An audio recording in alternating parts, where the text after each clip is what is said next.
Selena is a success. The greatest actress in Korea today, considered the perfect blend of acting and beauty, winner of countless trophies. The media and the public adore her. Nothing could ruin her success and fame. However, everything changed the day she woke up in a forest in the middle of winter. Selena is lying on the ground while thinking about how her entire body aches and how cold she feels. However, she realizes that she shouldn't be feeling cold. She gets up, looks around, and sees that she is nowhere near where she was just 2 hours ago. Selena was at the top of a mountain on a filming set. Her assistant was asking her to use a stunt double because that place was known for accidents and no person who suffered an accident there was ever found. Selena, however, refuses to use a stunt double and says that she wants to win new awards and that for that she needs to work hard. I have to say something. I really respect actors and actresses who actually perform their own action scenes. There's a certain charm in a film when they do that. Her assistant still insists and says that Selena is not thinking clearly about this. However, before the conversation continues, the director calls her to start filming. Selena says she's coming while thinking that all safety measures have already been taken and that tests with mannequins had been done beforehand. Despite it being frightening to film that way, she thinks everything will go smoothly and hopes that no accident happens. However, the only thing that could go wrong did. The carabiner holding Selena snapped and she fell toward the sea. Selena remembers this while thinking to herself that she recalls falling toward the sea and does not understand why she is in a forest. Moreover, it was summer, so why was the forest so cold?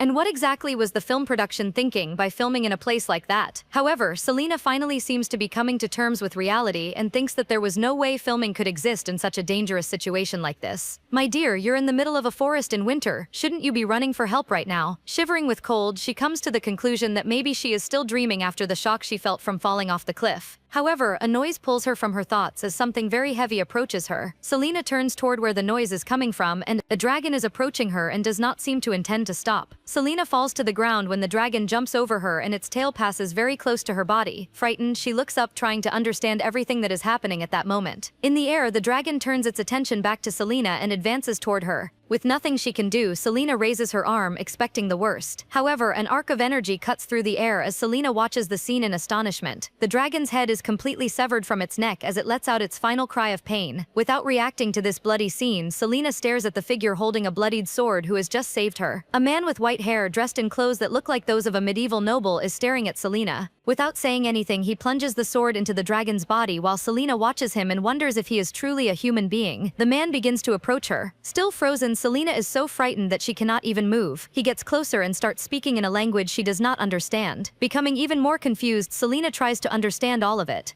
Watching him speak a bit more, she comes to the conclusion that it's not that she doesn't understand the language, but rather that it's the first time she has ever heard it. Oh my dear, things are not easy, are they? Just one surprise after another. Selena then starts connecting the dots. A strange language, a climate and a place completely different from where she was before, and to top it all off, a giant monster attacking her. All of this leads her to the conclusion that she is in another world or dimension. However, this still leaves her in doubt. This shouldn't be possible in the real world. And this kind of thing only happens in novels and manhwas. While she thinks about how unlucky she is to come to a world like one from a novel and not be able to automatically understand the language of the place, the man is searching for something without saying anything else. He then extends his left hand to her and waits for her to extend hers. Selena steps back while trying to understand why he is asking for her hand. She thinks for a moment and decides it is better to cooperate with him, considering the situation she is in. With some hesitation, she extends her hand and touches his. He then places a golden bracelet on Selena, who wonders what exactly that was. And finally, she is able to ask him something, and the man is able to respond in a way she understands. He says that it worked very well and explains that the bracelet was made to translate any language for whoever is wearing it, both when the person speaks and when they hear someone else. Wow, how I wish I had a bracelet like that in real life. It would solve so many problems for me. Surprised, Selena doesn't even know what to respond. He then tells her to pull herself together. Selena is offended by what he said and starts arguing with him because of it. Can you believe it? The first time they finally talk and they're already arguing with each other. Ignoring her anger, the man says that now that he has confirmed the bracelet translates what they say, there is no reason for her to keep repeating his words. What an annoyingly smug jerk, for God's sake. Selena finally realizes that she is increasingly living in a novel with this translation device. Beginning to accept the situation, she asks the man what place this is where she woke up a short while ago. The man looks at her without saying anything for a moment. He then asks if he told her what country they are in, she would at least have any idea where that place is. Selena replies that she cannot be certain of anything at that moment. With sarcasm, he says that first she should explain who she is. Unable to contradict him, Selena simply agrees.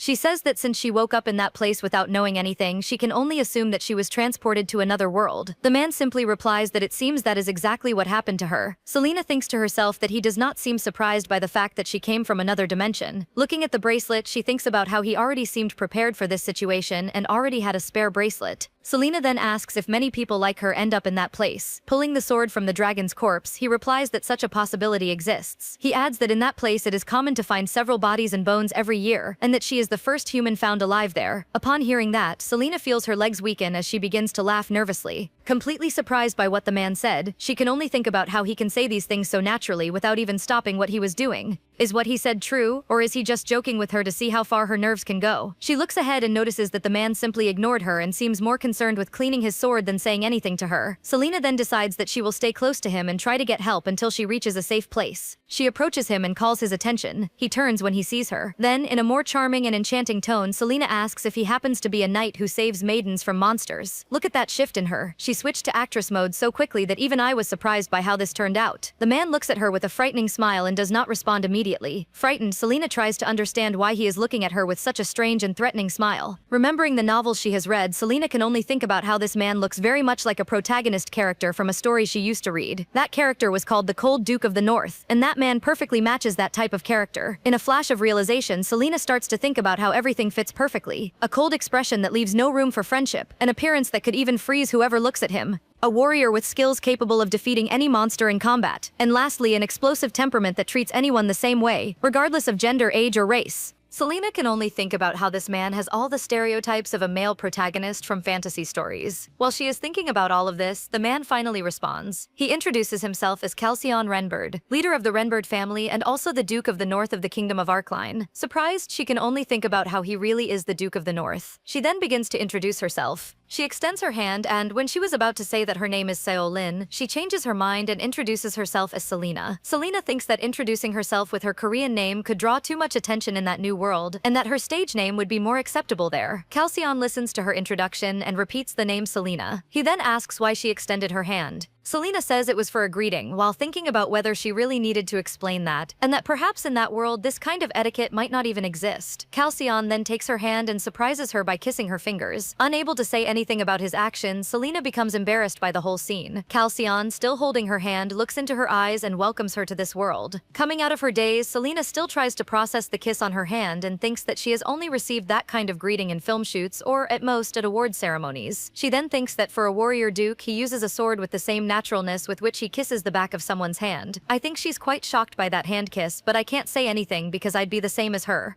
Calcion then says that she seems to be a commoner, but even so shows the manners of someone from the nobility. Selena replies that where she comes from there is no distinction between nobles and commoners, and that in her land everyone is considered equally human. He simply responds that he can see that. She then asks what he meant by asking if she was a noble. Without hesitation, he replies that if she were a noble, she would be much more useful to him. Selena is surprised by his frankness and thinks about how he can judge whether he should save someone based on how useful that person seems to be. A little nervous, she asks if she is useless to him just because she is not a noble. He replies that she was the one who said she is useless, but that not being a noble makes her a little less useful to him. Selena asks what would happen to her if she were completely useless to him. Calcion begins to laugh. He holds her chin while saying that if she thinks she is useless, then she should start being useful. Leaning closer to her face, Calcion says that being useful or not will be the reason that determines whether she will be able to come down that mountain alive. Surprised by this, Selena can only think about how Calcion is truly acting exactly like the Duke of the North would in any situation. Selena was still trying to keep up with her own thoughts when she realized that Calcion was truly a copy and paste of the Duke of the North himself. She then notices that this is the moment that will define how committed she is and begins to say that she is holding Calcion's hand. Selena says that she is very useful and that in her world she was applauded for her performances. She promises that she will be useful even if she does not know exactly what her usefulness would be for. At that point, she didn't even really know what she could do, but she spoke with such conviction that even she herself ended up believing it. Calcion listens to everything Selena says and does not respond immediately. Selena, on the other hand, continues her promises and says that if necessary, she would dedicate her body and soul. Calcion frees himself from Selena's grip while saying that if she wanted to live in his kingdom, dedicating body and soul was the minimum she could do. Selena replies that if necessary, she would even kill another person for him. Calcion tells her to stop that nonsense and with complete calmness asks what exactly she could provide for the development of Renbird. Selena, Selena, you promised the world and more, but for this man empty words solve nothing. Selena blinked a few times, processing the question. Culture, technology, medicine, weapons, she didn't know any of that, but she could offer art and culture to the kingdom. When it came to art she was a specialist, so taking a deep breath and lifting her chest, she begins by saying that she doesn't know if it would be of help to him, but she could contribute to the development of Renbird's culture and art. Selena, with the pride of a movie star loved and adored by everyone, said that she was a famous actress, recognized by all, and that she was especially skilled because she knew how to use her body and voice masterfully. Halcyon, as always, breaks her rhythm and asks her to prove her abilities. He asks her to act right then and there. Like that, without context, without preparation, without direction. Selena is shocked by Halcyon's request, or rather order, to act suddenly, there, in the middle of the forest. All of that was very unusual for her. Beside a decapitated dragon was not exactly the ideal setting for an improvised performance, and she asks if he really wanted her to do that right there at that moment. With a look that seemed to judge her to the depths of her soul, he asks what the problem is and whether she cannot do what she is promising. With little choice and growing desperation, Selena asks what he wants to see her portray. Inside, she tries to understand what Halcyon wants with all of that. Halcyon hears her question, thinks for a moment, and seems to finally make up his mind. Looking at the ground, he makes the request. He wants to see her portraying a villain. I think we are seeing him having a flashback of some moment from his past. That look of his does not fool me. Selena is surprised by the request, while thinking about how he left the explanation far too vague and decides that she will have to improvise. Selena takes a deep breath as she decides to do it. Anything was better than simply dying. As if a switch had been flipped inside her, Selena stops being a helpless woman in danger and adopts a confident and proud posture. She moves toward him and raises her hand toward his head, which surprises Halcyon for a moment. As she pulls his head back, she looks at him with a frightening expression on her face. She then asks who he thinks he is to want to give her orders. Selena says she will not become his slave just because he saved her. While Halcyon seems surprised by her change in personality,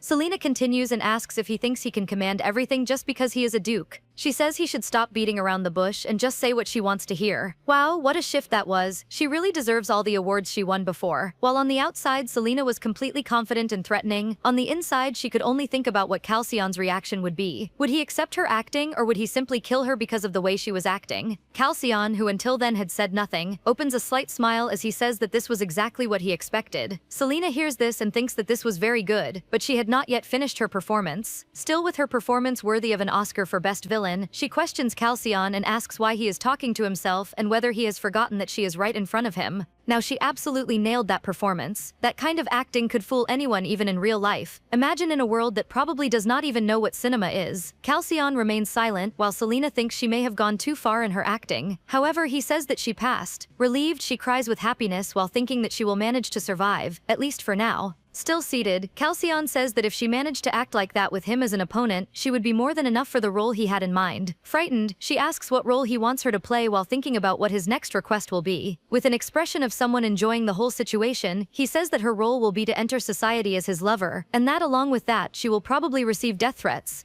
Well, she wanted a chance to live, but along with that she got a hazard bonus included in the package. Selena almost falls backward. What do you mean death threats? Was that a job or a sentence? However, Selena thinks that if she refused, he would leave her in the forest. In the state she was in, without food and without shelter, she would not survive. And that was not drama, it was a fact. Thinking about it a little more, Selena tries to understand why Halcyon chose her specifically for all of that. Setting aside the fact that she would have to enter society and face death threats, all of that seemed too political for her, and that could be very dangerous. However, something did not go unnoticed by her. Selena notices that for Halcyon to offer that job right after meeting her, there could only be one reason: he had no one he could trust for that job. And that was precisely the main advantage she would have in that negotiation. Selena then asks what she would gain in exchange for risking her own life. Without hesitation, he immediately replies that the price of her service would be her own life. Selena hears this and questions whether being alive was not exactly what she should expect for helping him. Halcyon replies by saying that if it were not for him, she would have been dead a long time ago. She does not give in and says that if that really were a life or death job, she would need some motivation to take part. Selena also says that even though she has just arrived in that world, she doubts anyone could act as well as she can.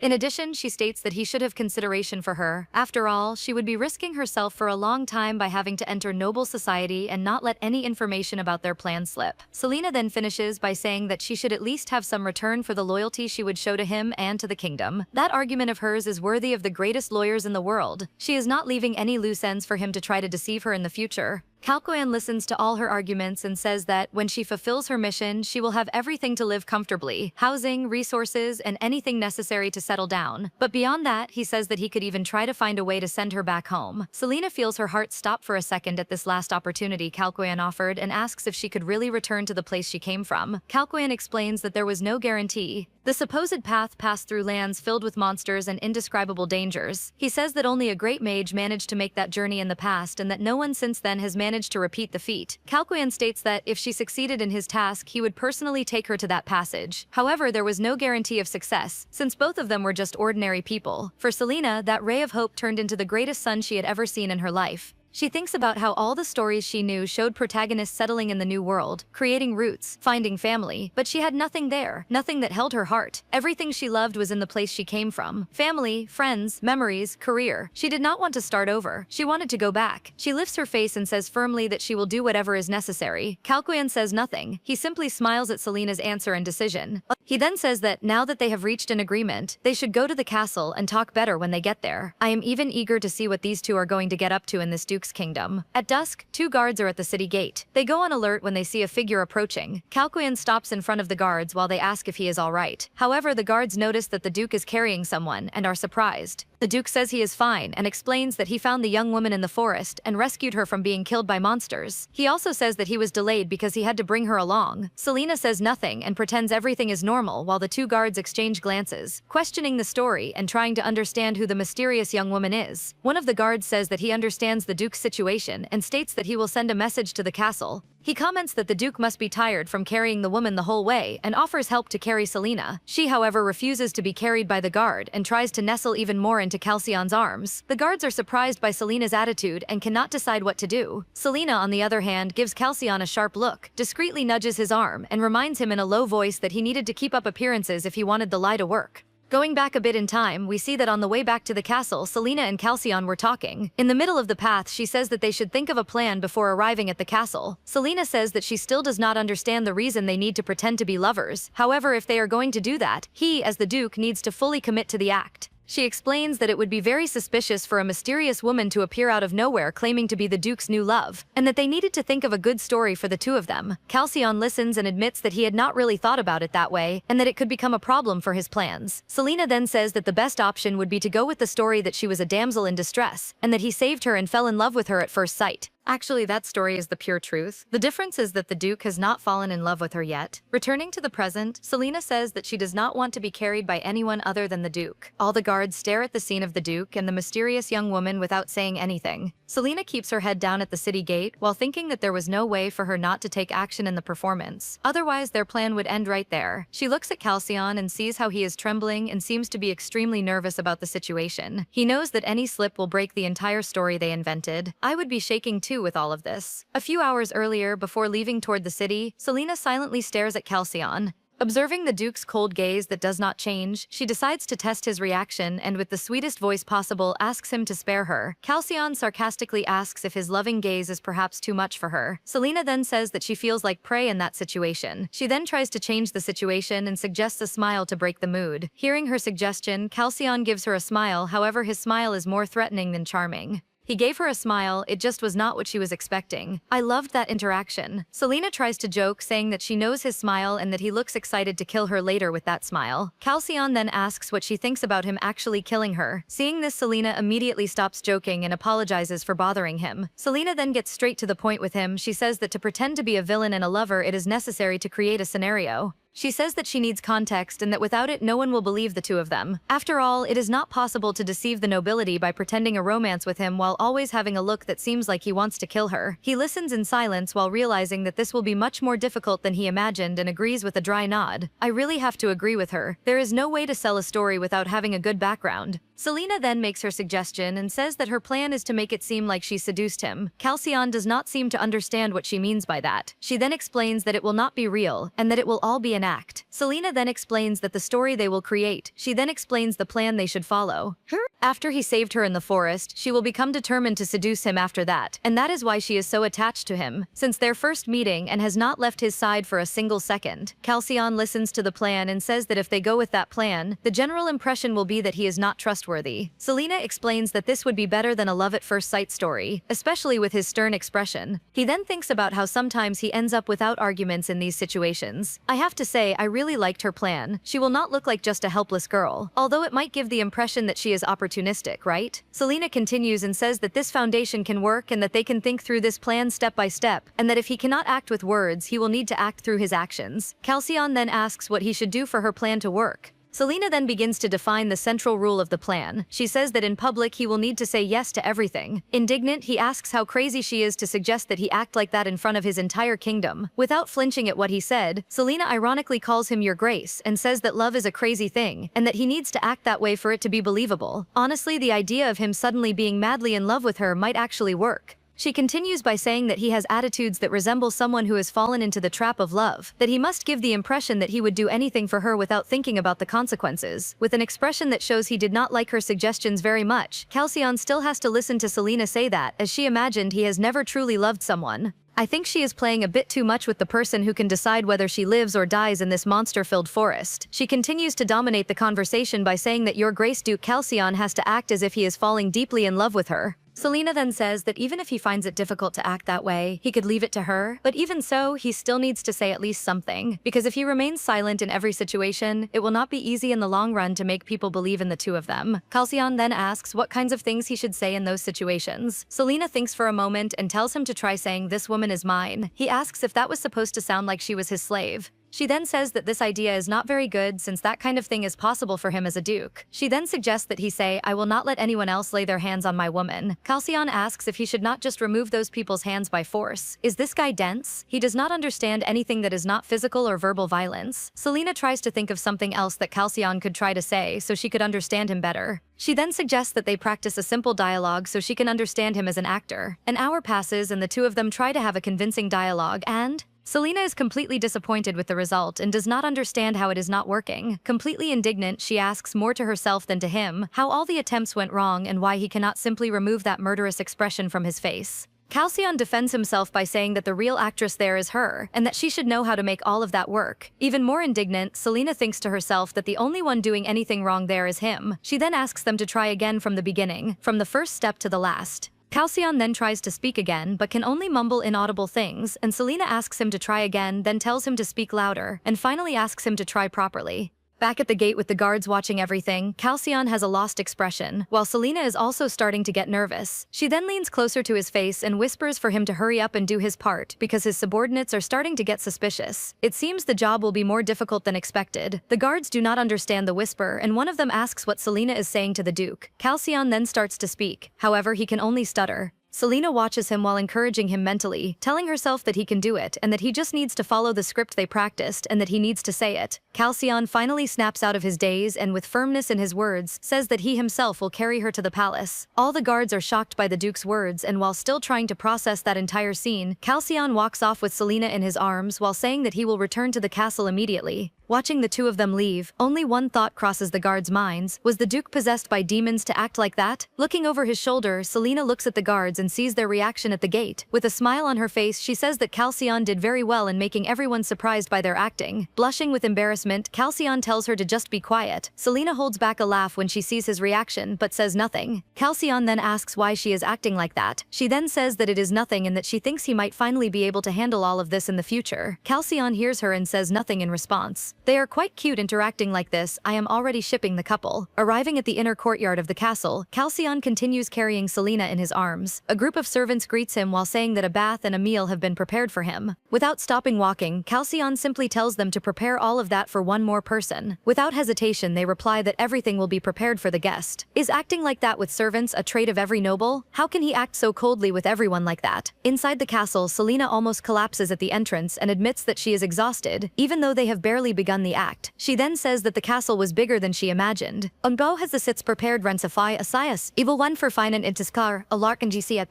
of. Calcion comments that the castle being too big should not be a reason for her to be impressed by all of that. As they head towards some sofas, Selena says that because of this kind of surprise from her, they should prepare better and that now was the moment for them to finish the preparations of the plan. Selena directly asks why he needs her so much to act as his villainous lover. Calcion calmly reveals that his former fiancé died and that rumors said she was a villain. Selena apologizes for what happened, shocked by the indifference with which he speaks of her death as if he were reporting a military report. He explains that he does not feel sadness, only anger, because someone dared to touch a fiancé he himself had personally chosen. I cannot agree with his attitude of acting as if other people were merely tools for his use. Selena becomes confused when he talks about choosing as if it were a job interview, and she tries to understand what he means by that. She thinks about how that marriage was not a matter of love, much less an arranged marriage, but rather a choice. Selena then says that this was something expected from the Duke of the North. Calcion looks at her while saying that her comment does not make it seem like that was a compliment. Selena looks away while feeling embarrassed about it, and Calcion seems to get irritated with her. Returning to the subject, Selena asks how his fiancé died, wanting to finally understand the reason for the act. The Duke explains that since the North previously did not attract attention, few people cared about that region, until gold was discovered there. After that, several families began sending marriage proposals, and he chose the calm and gentle Baroness to avoid conflicts between the houses. But before the engagement, she was found dead in the Duke's own mansion, on the night before the event. Calcion states that it was clearly a challenge against the Renberg Duchy, someone proving that they could kill a person inside his mansion. He reveals that it was also a silent threat, as if they were telling him not to marry anyone outside their circle of power. Selena feels the chill in his voice when he says that whoever dared to do that must be ready to lose their head. Honestly, even I would have a chill down my spine after hearing him tell that grim story so naturally. He says that the death was declared a suicide, but because of the deep wounds on the fiancé's hand, he knows that is not possible. Selena questions whether he is sure just by looking at the wound, but Calcion explains that there are not many people capable of injuring themselves like that, much less the Baroness. She asks if he tried to speak with the deceased's family, and he replies that he did, but the Baron did not want to contradict the official version. Selena completes his statement and says that this is why the Duke needed to investigate on his own, infiltrating society, something impossible for someone with his direct and intimidating behavior. Goodness, this plan is much deeper than I thought. Selena finally understands the reason for everything. For the plan to work, he needs someone who knows how to act and naturally fit into noble society.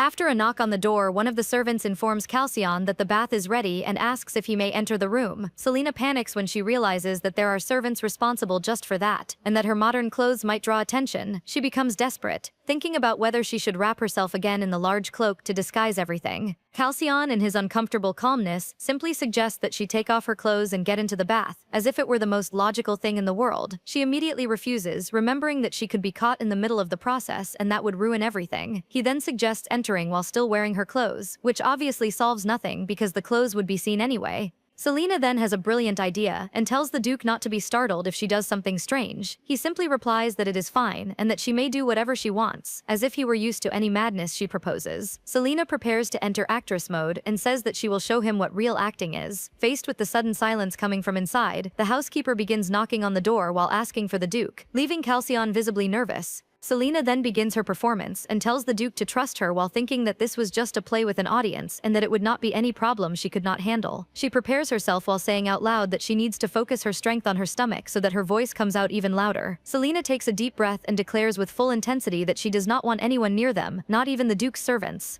She insists vehemently that she does not want anyone touching his body, which leaves everyone outside completely confused, so she decided to embody the role of a jealous woman. I loved it. Inside, Selena and Calcion stare at each other in silence, waiting for the response from the people outside. The servants begin whispering, imagining what might be happening inside, while inside the room Selena tells Calcion to dismiss all the servants already. He then tells the servants to leave, that they do not need their help. The housekeeper does not seem to understand what the Duke wants, but says she understands him and makes all of them leave the door. Selena finally relaxes and lets out a deep sigh, saying that she was very nervous, but that they managed it. She then says that now she will be able to take her bath in peace and asks where the bathroom is. Calcion points out the direction of the bathroom, still in shock from Selena's recent actions. She heads toward the bathroom while thinking that she will finally be able to rest after the madness that her day was. However, she still wonders how she will get rid of her modern clothes, even considering burning them. She walks down the corridor to the bathroom and is impressed by the size and luxury of the place, almost losing focus for a moment. Suddenly, she calls the Duke again because she had another idea, asking him to come closer quickly. Dressed in a robe, Selena faces Calcion with great confidence. She throws her clothes at Calcion while telling him to tear all of them apart. Calcion looks at Selena wearing the robe and with nothing underneath. Is he having thoughts that go against their plan of not getting romantically involved? He then turns away so as not to look at her anymore and starts tearing the clothes. Selena finds it amusing and asks if he turned away just so he would not see her in the robe. While thinking that he is being cute, she then comments that he is good at tearing clothes and that it looks as if he is dealing with paper. Calcion replies that it is nothing like that, then stops tearing the clothes and hesitates for a moment. Seeing him hesitate, she teases him by asking if it is difficult to tear them, while Calcion seems to have heard something outside the bathroom. Suddenly, he pulls her close and she asks desperately what he is doing like that, so unexpectedly. Calcion explains in a low voice that someone is listening behind the door, which completely changes the mood. Selena is startled, imagining a spy or assassin, while the Duke confirms it as if it were something routine for him. She tries to understand how he is so calm, but he just observes as if he were already internally debating the best way to kill the person behind the door. Selena reacts immediately, horrified, asking if he is considering sparing or killing the person. He responds with the utmost calm that he is only thinking about how to kill. She takes a deep breath and mentally calls him crazy, remembering that it is still uncomfortable to see someone die even in these circumstances. To prevent a tragedy, Selena quickly says that they should use the person instead of killing them, turning the situation into an advantage. Calcion asks what she means, and she explains that that person would be perfect to hear a convincing performance from the two of them, instead of relying on his terrible natural acting. He replies that even if the spy can only hear, they will still need to create a believable scenario, which requires a realistic performance. Selena thinks about how he finally admitted that he is terrible at acting.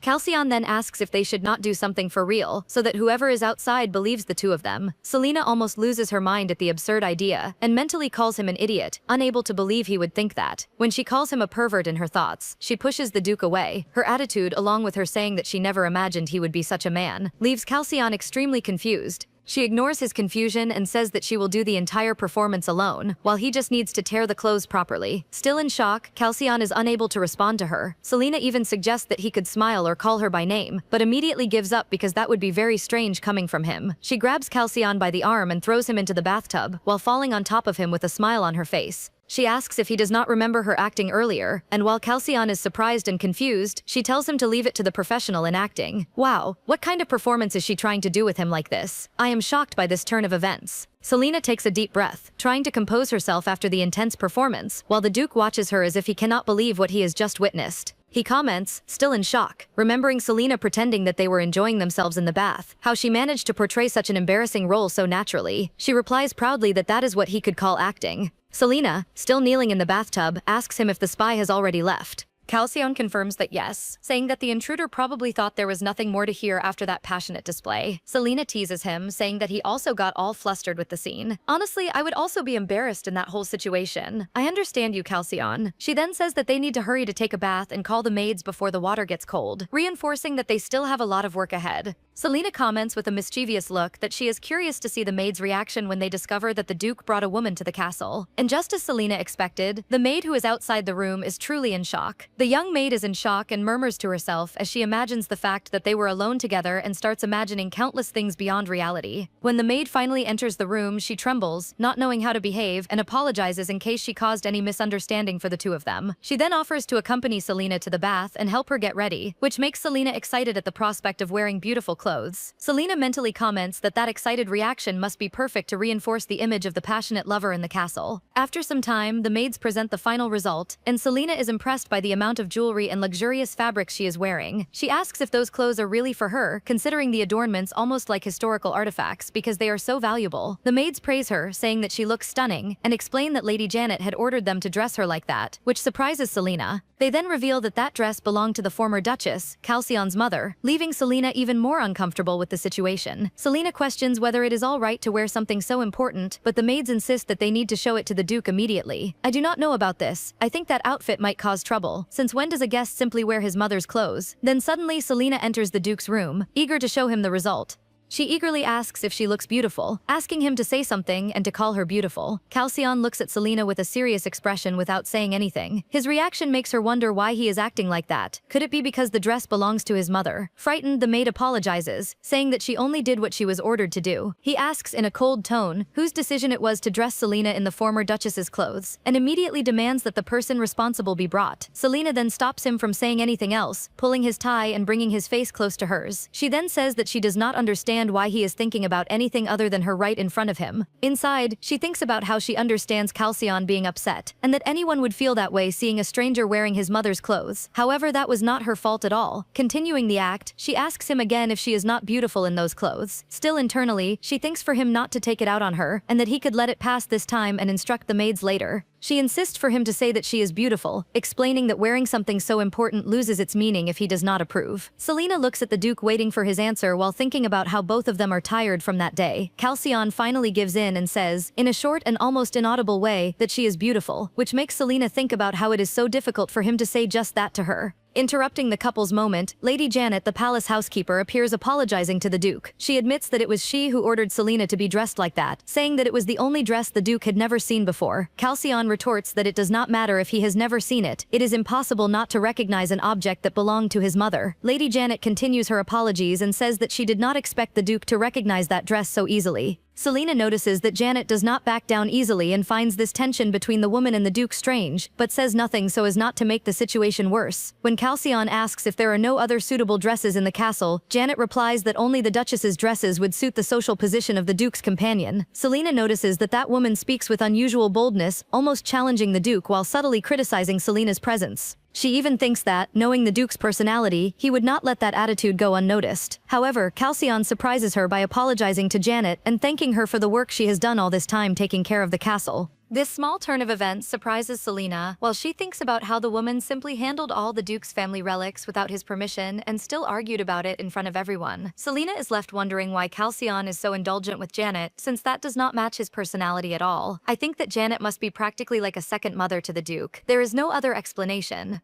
Janet says that she is just doing her job, and Calcion then says that it is late and that he and Selena only want to have dinner and rest. Janet then asks for permission and says that she will soon bring their dinner. She leaves the room looking at Selena with an ironic smile. Selena is surprised by Janet's attitude and wonders why the woman is acting like that toward her. When the food arrives, Selena is enchanted by the banquet and begins to act naturally, showing her curiosity and excitement. Calcion introduces Dion, his closest friend, and explains that he is aware of the entire plan the two of them are carrying out. Selena relaxes a bit upon hearing that, stating that she no longer needs to act there, since she is now speaking among allies. Dion asks if all of that was also acting, and Selena retorts that there is no reason to fake a basic greeting. She jokes by asking if Dion has been fooled his whole life to the point of distrusting even a hello. She explains that she needs to rest and that she does not need to be acting all the time, only when necessary. Dion comments that even if the feelings do not exist now, they may arise later, since someone at the Duke's level is desirable to anyone. Selena quickly replies that she values her own life too much to get involved with someone like that, and that she would never be greedy in something so risky. She reinforces that even if she desired wealth, it would never be through the Duke, since he is definitely not her type, which even surprises Calcion himself. Selena makes it clear that she likes kind people with sweet words, not someone cold and direct like Calcion. She continues by saying that she would never fall in love with Calcion, and that this should not be a concern for Dion. While Calcion looks at Selena in shock as she says all of that at once, she finally states that under no circumstances will she fall in love with the Duke. Wow, she really poured a bucket of cold water over Calcion with that statement. Selena then asks Calcion whether Dion might have enough skill to take part in the acting they need for the plan to work. She asks that they continue working together, and that they take care of her from now on, and that Dion should not be surprised if she does something that goes off their script. Dion tries to ask for some kind of warning, but Selena says that improvisation also has its value. The Duke watches Selena dominate his best friend and can only think about how he understands the feeling of being left speechless because of her.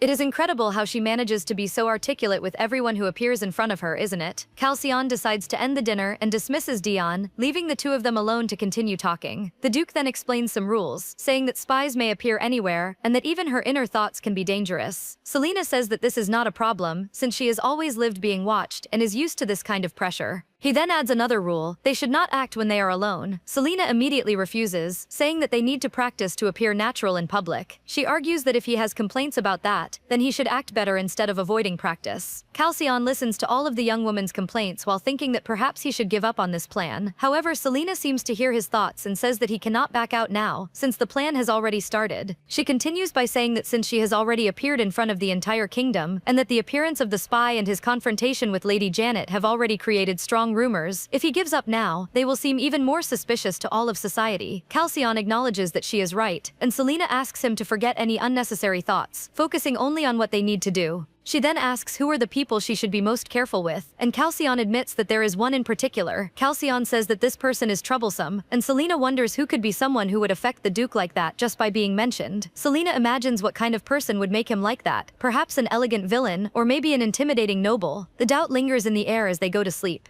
The next day, when Halcyon is about to explain about the person who bothers him, the door suddenly opens with a shrill voice calling for the Duke. Selena looks at the excited person who enters without asking permission and immediately realizes that this is the problematic presence. Halcyon confirms without hesitation that yes, that is the person he is tired of, and Selena understands that the first suspect has appeared. The first suspect appears before them, and Selena immediately realizes that she is neither an elegant villain nor an intimidating noble, but rather a walking hurricane dressed in silk. Fionelle arrives calling for the Duke dramatically, saying that she was worried about him, and that is why she rushed to Renbird. She thinks about how the noblewoman arrived there already, planning to make this meeting with the Duke happen. Selena observes Fionelle and immediately understands why Halcyon finds her unbearable. Halcyon confirms her suspicions and says that Fionelle is very exhausting to keep around for long. Selena remembers that it has only been a month since the Duke's former fiancé was murdered, and yet Fionelle appears chasing after him as if she had already planned to come to Renbird right after the funeral. She thinks about how Fionelle seems eager to take the empty place beside Halcyon, but she cannot quite understand the exact reason for it. After all, it seems that being by Halcyon's side is very dangerous, especially considering that anyone who becomes his fiancé is at risk of death. What kind of cursed place is this? The promise of marrying a rising noble comes with a high risk of death. Selena concludes that there are only two explanations. Either Fionelle has no awareness of the danger at all, or she is bold enough to be the killer herself, and that thought keeps hammering in Selena's mind. After all of this is too suspicious to be just a coincidence. Halcyon tries to cut off the young woman's approach by saying that he did not call her there, but Fionelle insists that she came as an uninvited guest to comfort him in his grief, and asks if the Duke will acknowledge her feelings. Selena realizes that the only sensible action is to run, and that is exactly what she does, dragging the Duke away, the two of them walking quickly without looking back. Fionelle shouts after them, running desperately to catch up, but unable to match their pace. Halcyon completely ignores her calls, and Fionelle demands to know who Selena is, asking why the Duke is taking care of that unknown woman. Everything gets worse when Halcyon answers only with the literal truth, saying that Selena was a woman he picked up along the way. He really does not know the appropriate moment to say something like that. Fionelle complains that she traveled 7 days from the capital, but Halcyon naturally replies that Selena came from even farther away. Despite the chase, Fionelle finally catches up with them and reaffirms that she suffered a lot to be there. Selena observes the young woman and can only think about how persistent Fionelle is, and that if she were in the Olympics, she would definitely win a gold medal. She takes the opportunity to extend her hand to the Duke and try to force a romantic contact, asking him to hold her hand because she is tired. Halcyon rejects it immediately, and Fionelle falls into theatrical despair, asking him to do just like this, trying to imitate the gesture in the air. When she looks away from the Duke, Selena notices the silent threat in Fionelle's eyes directed straight at her. Well then, and I thought only the Duke had a deadly and intimidating gaze. Selena is outraged by the noblewoman's attitude, and can only think about how she knows how to strike back at that threat. She then decides to retaliate with the most powerful cultural weapon of her homeland. Acting deliberately cute, Selena starts speaking in a spoiled child's voice, complaining that she is hungry and that her feet hurt. Fionelle does not even know how to react and starts trembling with poorly concealed anger, outraged by the little act. Selena keeps insisting on the childish tone, saying absurd phrases like 1 + 1 is cute, just to irritate her rival even more. The impact is overwhelming. Fionelle steps back and begins to complain loudly, calling Selena cruel and envious while pretending that she is going to faint to draw attention. Halcyon orders a maid to escort Fionelle to a room so she can rest, putting an end to all that drama. As they leave, Selena looks back at Fionelle and, without saying anything, she simply sticks out her tongue at her rival. The noblewoman is outraged and starts shouting, but the couple simply ignores her and continues on their way. When Fionelle is taken away, Selena celebrates the internal victory and declares that Korea has won another cultural battle. Goodness, what kind of turn was that just now? I did not expect to see a duel of cuteness and conquest at this point.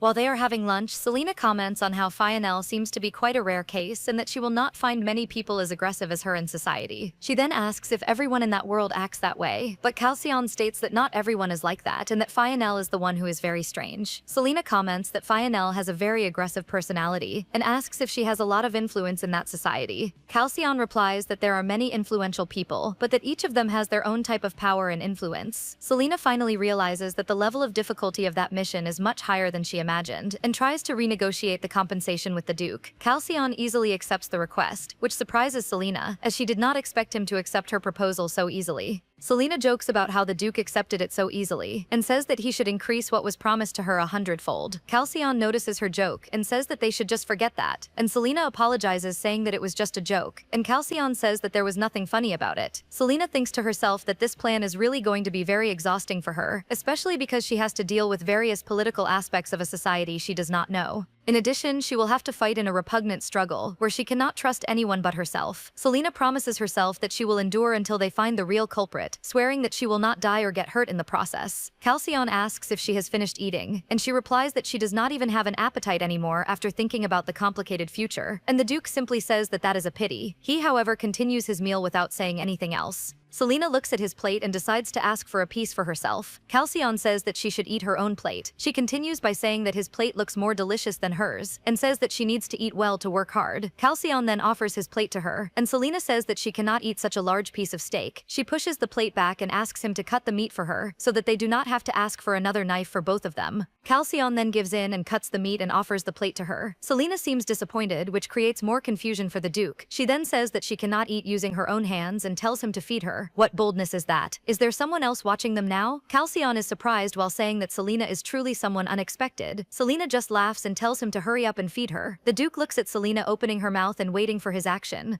Then, with no choice, he puts a piece of meat on the fork and extends it to her mouth while thinking about how they should act even when no one is watching them. Selena finally eats the meat that Calcion offers her and says that it is delicious. She smiles again, stating that her appetite has finally returned, and asks the maids for dessert. Calcion looks at the fork he used to feed Selena while thinking about how he only did that with Arel, his former fiancée, and how he never imagined he would do something like that again with someone else. Well, look at his feelings for her starting to emerge. Calcion looks at the fork while trying to understand what led him to act that way with Selena. Even if it might be something trivial like just giving a piece of food to Selena, it made him think about how he believed he would never do something like that again. Selena, meanwhile, panics silently when she realizes that the Duke simply disappeared after feeding her, as if he had fled from a bad date. My God, did he really just run away so he would not have to face the young woman? She complains mentally that he understands absolutely nothing about relationships and that that escape was far too abrupt even for his standards. Trying not to panic, she decides to focus on the real objective and remembers that they still know very little about the case of the murdered fiancé. She focuses on the main mission and realizes that, to move forward, she needs to teach the Duke at least a minimum sense of romance to make their disguise convincing. With that in mind, she has a sudden idea and runs off to put her plan into action. Selena asks a servant where the Duke is and discovers that he is probably in the office, which makes it easier to begin the romance operation. She appears at the window of the Duke's office holding flowers and knocks on the glass dramatically, stating that this kind of gesture should make his heart race. Caldian opens the window, clearly not knowing how to react to the scene, and invites her to come in with a confused expression.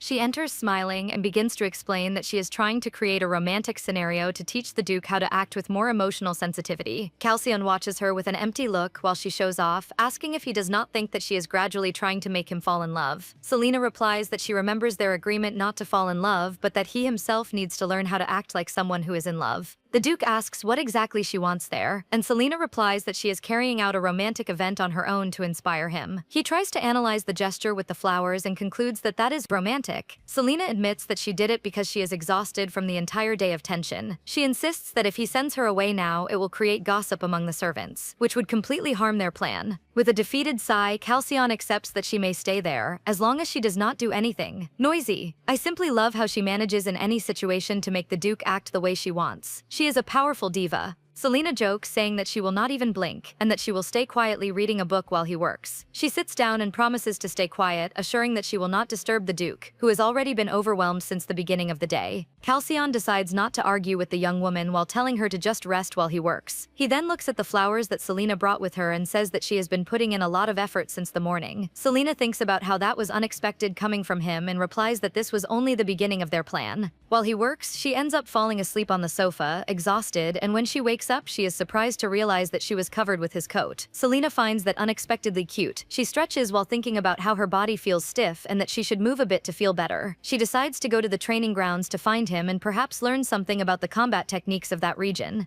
She imagines that physical training together would help their chemistry, making the fake romance even more convincing. Selena asks a maid where the Duke is. The maid looks her up and down, completely ignoring her status as the Duke's guest, and replies that he is at the training grounds. That cold and completely rude response makes her reflect on the unexpected disrespect toward her as the master's guest, and Selena seriously considers whether she should start acting like the villain everyone believes she is. She tries to ask where the training ground is and finally receives a vague direction, but realizes that she is about to lose her patience. Well, that was quite a sudden shift. It seems no one likes her inside this castle. After walking for a while, she realizes that she got lost inside the castle and has no idea where she is going. While walking through the garden without knowing exactly where to go, Selena wonders if those attitudes from the maids also happened to Arel when she arrived at the palace, but she pushes that thought aside and decides that it is not the moment to think about that. Selena thinks about how she got so irritated by the maid's attitude that she did not properly ask for directions and now she is lost. With no one around, the cold starts to intensify and she wonders if someone might appear to help her. Then she spots a figure in the distance and her expression drops when she recognizes Fionel wandering lost around the castle. Was there really no one better to run into at this moment?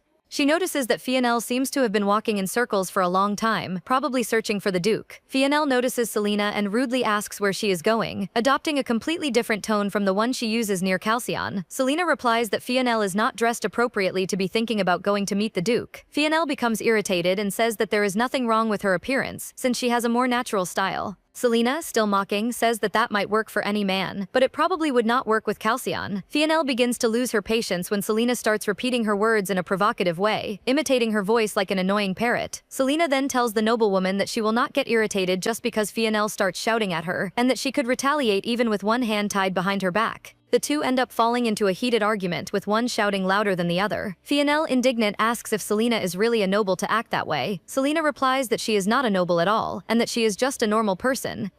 Indignant at her rival's response, Fionel asks what Selena's problem is for answering her like that, while being just a commoner. Selena retorts that even if she is a commoner, she is still one of the Duke's guests, just like Fionel is. Throw the truth in that scoundrel's face, Selena. Do not let her think too highly of herself. Unable to respond to Selena properly, Fionel is left speechless while she takes a deep breath, trying to recover her composure. Fionel then coldly asks if Selena has money or some powerful patron, implying that without that, she is nothing but social trash. Selena questions what that has to do with anything, but Fionel leans closer and says in a deadly tone that if Selena keeps acting that way, she might really die. Selena freezes upon hearing those words and immediately asks herself, could it be that Fionel is involved in the death of the previous fiancé? Fionel, with a very serious expression, tells Selena that if she continues by the Duke's side, she might die. The noblewoman's words keep echoing in Selena's mind, and she can only think about how absurd it is to hear someone so casually say that she might die. Selena cannot stop thinking that Fionel must be involved in the murder of the Duke's former fiancé. The weight of that threat is different, and Selena realizes it immediately. There is a serious, almost cruel tone that is impossible to ignore. She realizes that she is completely alone in the middle of the labyrinthine garden, unarmed and facing someone who might truly be a killer. The thought that Fionel might be armed arises immediately, and Selena imagines a knife hidden within her heavy dress. She tries to stay calm, remembering that she trained in martial arts in her world, and that perhaps she could take someone like Fionel down in a direct confrontation. But then she realizes the vulnerable position she is in. If there are accomplices hidden in the vegetation around them, it does not matter how much she fights. Even though she does not say it directly, it is very clear that Selena is suspicious of everything and everyone in this new world. Her heart races as she evaluates every corner of the garden, convinced that she might be surrounded without even knowing it. Selena freezes in fear, trying to imagine all possible scenarios and trying to find a way out of each one. Fortunately, most of Selena's current problems are resolved when a voice calls her name. The Duke suddenly appears, and Selena's soul returns to her body immediately. She practically collapses into his arms. She grabs his arm and says that she was terrified, mixing relief and indignation for having been left alone for so long. Calcion tries to understand what happened. He turns and notices Fionel's presence. She is startled when she notices the Duke's gaze. With a stern expression on his face, he asks the unwelcome visitor what happened between her and Selena. Noticing that she is in a complicated situation, Fionel looks away and stutters while trying to think of an answer for Calcion. Meanwhile, Selena takes a deep breath and composes herself, because now, with the Duke there, she can finally resume her role as a professional actress. Selena realizes that with Calcion by her side and supporting her, she has no need to feel afraid or cornered, and that this is her moment to finally take her performance to the limit and turn the tables against Fionel and her veiled threat. With her best performance as a helpless and frightened young woman, Selena tells Calcion how Fionel said that she would die if she did not know her place. Fionel, noticing her rival's plan, is shocked by Selena's audacity and tries to regain the lost ground. Then, before Calcion can notice, the two young women grab onto his arms and begin trying to win the Duke's sympathy. Honestly, I really hope Fionel is not the killer. I am starting to like her more and more. Calcion, noticing that the situation is at the very least disastrous for his head, begins to feel as if his ears are going to explode. In the end, Calcion cannot bear all of this. He falls to the ground to make the two young women stop talking. Impressed by the Duke's reaction, she wonders if someone as athletic as Calcion was brought down just by all of that. I do not blame the Duke at all. If I were in that situation, I would also fake a faint just to escape all that chatter. Selena turns her gaze to Fionel while thinking about the best way to make her rival leave her and the Duke alone. Selena then throws herself again into Calcion's arms while saying that she is so tired and cold after searching for him all this time. With a charming and gentle look, she finally asks if he can carry her. Calcion immediately accepts the request and holds her in his arms. The scene shocks Fionel, who tries to protest again.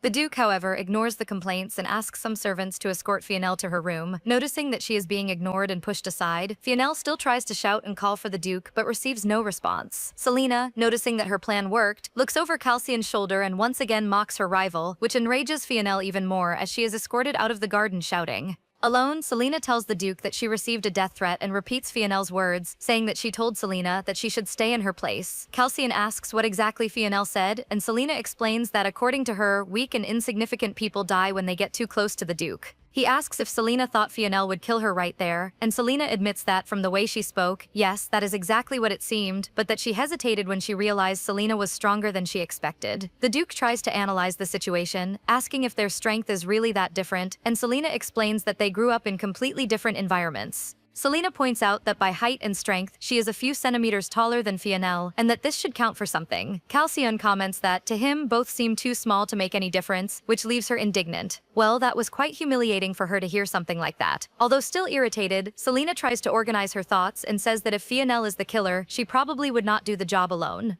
She says that in a position like that, Fionel would send others to do the work, and this leaves Calcion thoughtful. Selena admits that she really felt afraid and that she had no idea who could be hiding in the garden while she was lost. Calcion praises her, saying that she did a good job, but says nothing to try to calm Selena's fears. She hears the praise and looks at him in silence. Selena then asks if that is all he is going to say after she almost died just now. Calcion asks what exactly she expected to hear, and Selena lets out a frustrated murmur, giving up on explaining. To make up for almost dying, she demands that he pay her very well in the future, and Calcion replies that he already knows that. Selena decides to go rest and turns around, but before leaving the room, she stops in the middle of the way as if remembering something, which intrigues Calcion. She mentions that since she made such a scene earlier while trembling in his arms, it would be strange for them to sleep separately now. Calcion agrees with what she said, but upon seeing Selena's face, he notices that she is sweating coldly as she says that now they will have to sleep together so as not to raise suspicion. Now it is Calcion's turn to be surprised by Selena's statement, and now he is left speechless by this decision. Haha! It seems like the two of them have dug a hole they will not be able to get out of anytime soon. The atmosphere between Selena and Calcion becomes tense because of the statement that they will need to sleep together. However, unintentionally or not, the servants save the couple from the awkward situation when they take them to get ready for bed.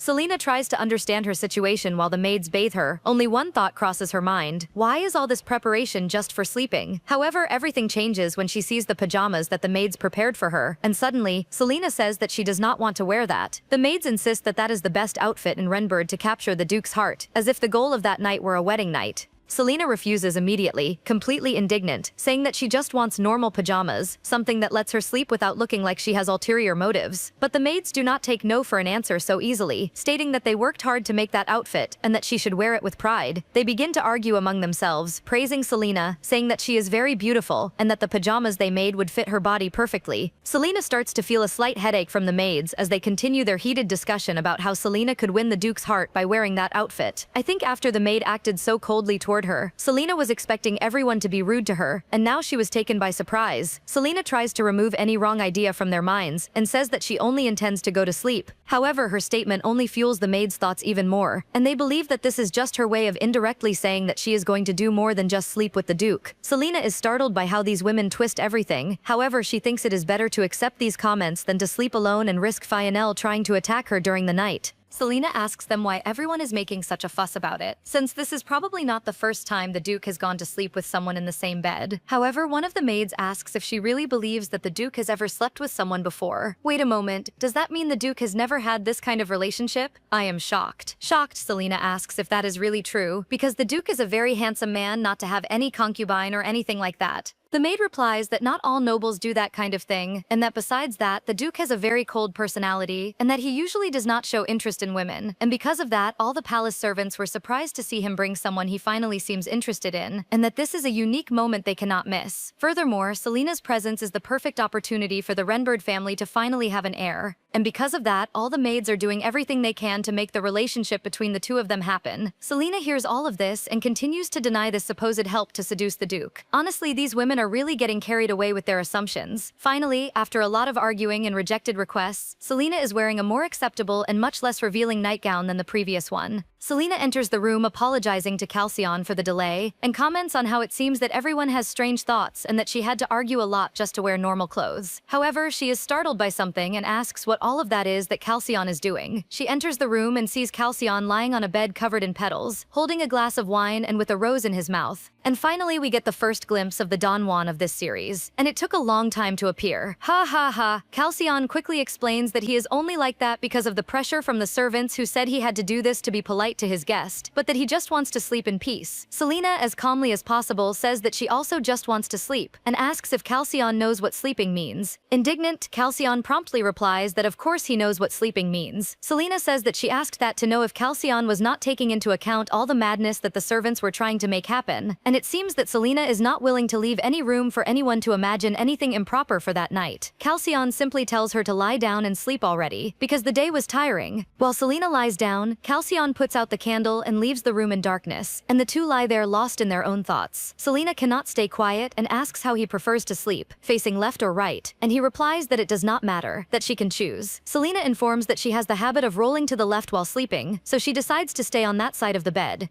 The Duke simply says, sleep, as if that were the most natural military order in the world, and she decides to accept that it is what it is. She asks if she can take another pillow, and he immediately allows it. Selena comments that she is used to sleeping while hugging something, and that an extra pillow would help, even if just to calm her nerves. Calcion simply says that she did not seem to have that problem when she slept in the office earlier.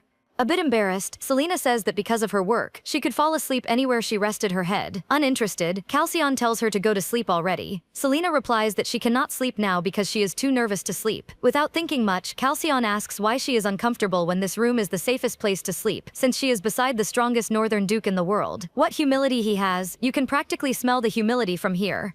Selena jokes that he is being very humble. Calcion simply replies that he only said the truth. She then says that she is thinking about how being in that room is making her more nervous than filming her first movie. Calcion asks why she is like that, and Selena replies that this is the first time she has shared a bed with a man. He then asks if it is true that this really is her first time sleeping with a man. Selena asks why he is asking her that only now, and says that he is acting like a playboy. Indignant, Calcion gets up and asks what she means by that, and she replies that it is nothing for him to worry about. He apologizes, saying that he said that but did not mean to be rude to her. Selena replies that it is fine and that he does not need to worry about anything, and says that this really is her first time sharing a bed with a man. Still apologizing, Calcion says that regardless of whether it is true or not, he was still rude to her, and says that people usually misunderstand him because of the way he speaks. Calcion continues apologizing, and Selena replies that she feels touched to receive those apologies from him. Selena then asks if she seemed like a woman who would sleep with just anyone. He then says that she does not seem like that type of person, and that is why he is apologizing so much. Surprising her, Calcion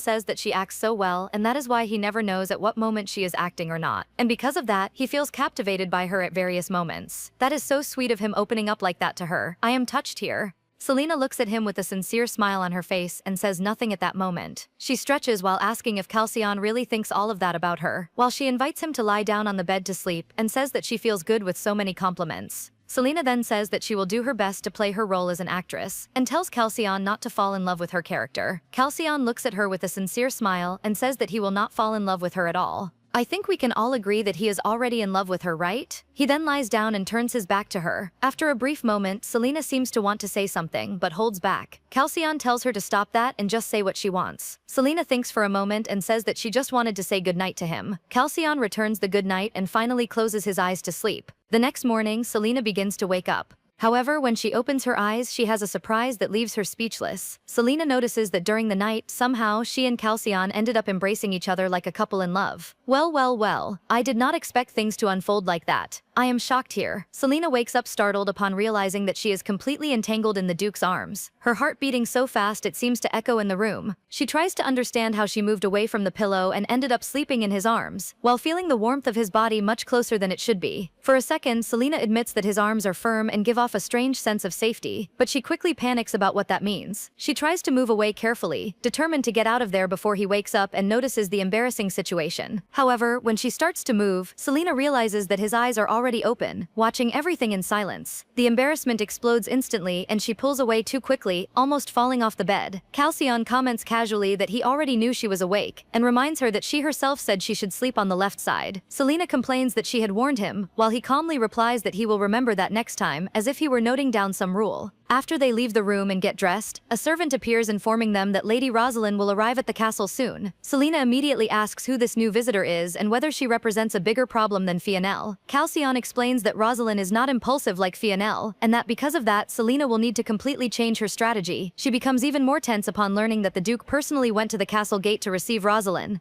Selena tries to hide her discomfort but realizes that this means this new noblewoman is not someone ordinary. When they arrive at the reception area, Selena notices that even Fionel has shown up, also wanting to take part in welcoming the new visitor. However, Fionel does not miss the opportunity and already starts trying to charm the Duke, who clearly does not seem pleased with her presence, and of course that does not go unnoticed by Selena. Poor Fionel tries, but I do not think she realizes that she is being ignored by the Duke every single time. The arrival of Lady Rosalind is announced, and Selena immediately feels the atmosphere change. Rosalind introduces herself with extreme elegance, apologizing for coming without notice, claiming that her heart was too hurried to wait. Calcion responds with a rare cordiality, which makes Selena even more alert to the level of that opponent. Fionel tries to provoke, insinuating that Rosalind only showed up because she heard that she was about to leave. Rosalind does not let the noblewoman's comment go unnoticed, and gives a frightening half-smile. She then calls Fionel and uses sharp words to return the blow, insinuating that Fionel often misses important events without giving explanations. The tension rises when Rosalind comments that even Lady Helen was surprised by Fionel's absence at a recent tea. I think we have found someone who is just as sharp as our protagonist. I foresee great scenes between these two. Selena watches in silence, realizing that this is not a common argument, but a true social duel full of calculated insinuations. And since Selena is not foolish at all, she notices that this is a great moment to understand more about the interactions among the nobles in this world, and observes everything carefully. Fionel tries to pretend disinterest in Rosalind's comment and asks if the noblewoman came there just because she was worried about her. Rosalind is not shaken and continues her elegant attacks, saying that she does not like Fionel at all and that she only came there to offer the capital's condolences to her. The tension between the two noblewomen is so intense that it becomes palpable in the air for anyone. Rosalind continues attacking elegantly, saying that people can do several things at once, but that some end up ruining everything.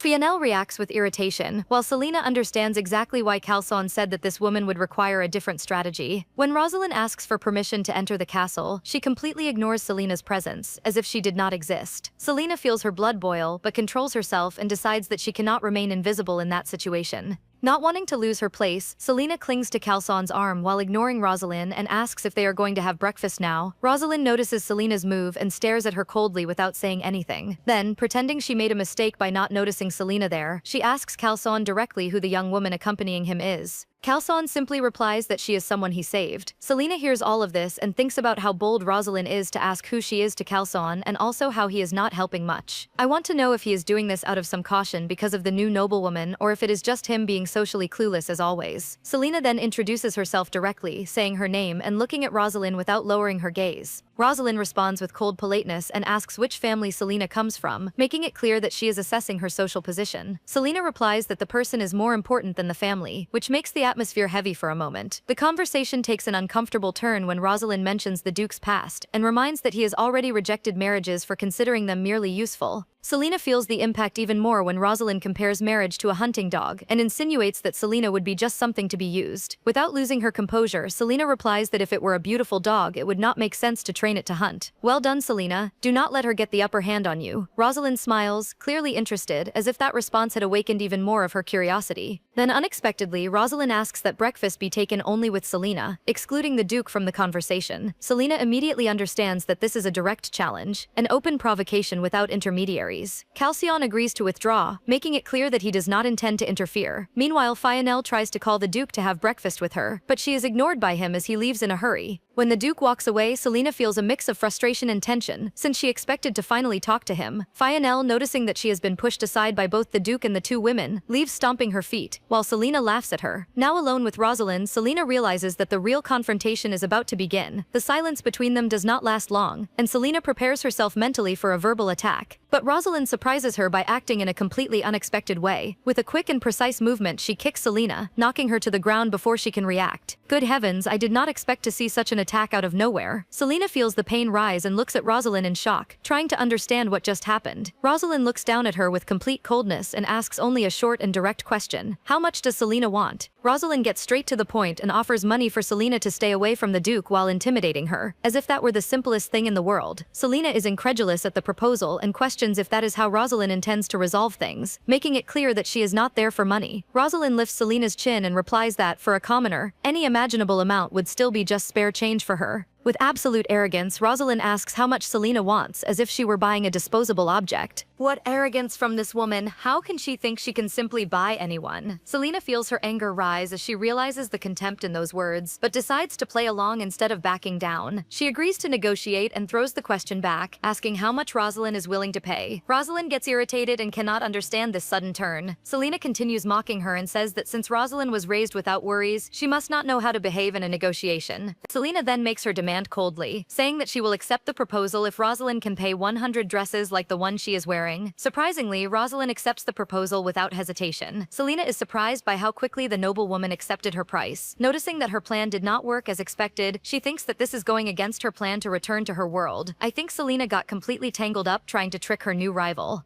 Rosalind continues and says that she will give Selena anything she wants. Whether it is dresses, jewelry, or money, no matter how much, everything is within her reach. Selena tries to return to a disinterested role and says that if Rosalind wants to pay so much, then she should start asking for more things. With visible anger, Lady Rosalind says that Selena is just a pet. But in truth, she is a dirty and unscrupulous merchant and asks what she wants besides the dresses. Selena calmly replies that like any human being, greed has no end, and that what she wants now is something far too difficult to obtain. Impatient, Rosalind demands that Selena say what she wants. Selena looks at Rosalind without breaking eye contact and declares that she wants the Duke's heart. Rosalind reacts as if she heard a bad joke and asks if Selena is serious. Selena confirms that this is exactly what she wants, stating that Rosalind herself proposed that game. Irritated, Rosalind asks who Selena thinks she is to dare to ask for something like that. She reminds that being the Duchess of Renbird means being willing to give one's own life and reinforces that another woman has already died for that. Rosalind then threatens Selena directly, saying that if she wants to stay alive, the best thing is to leave.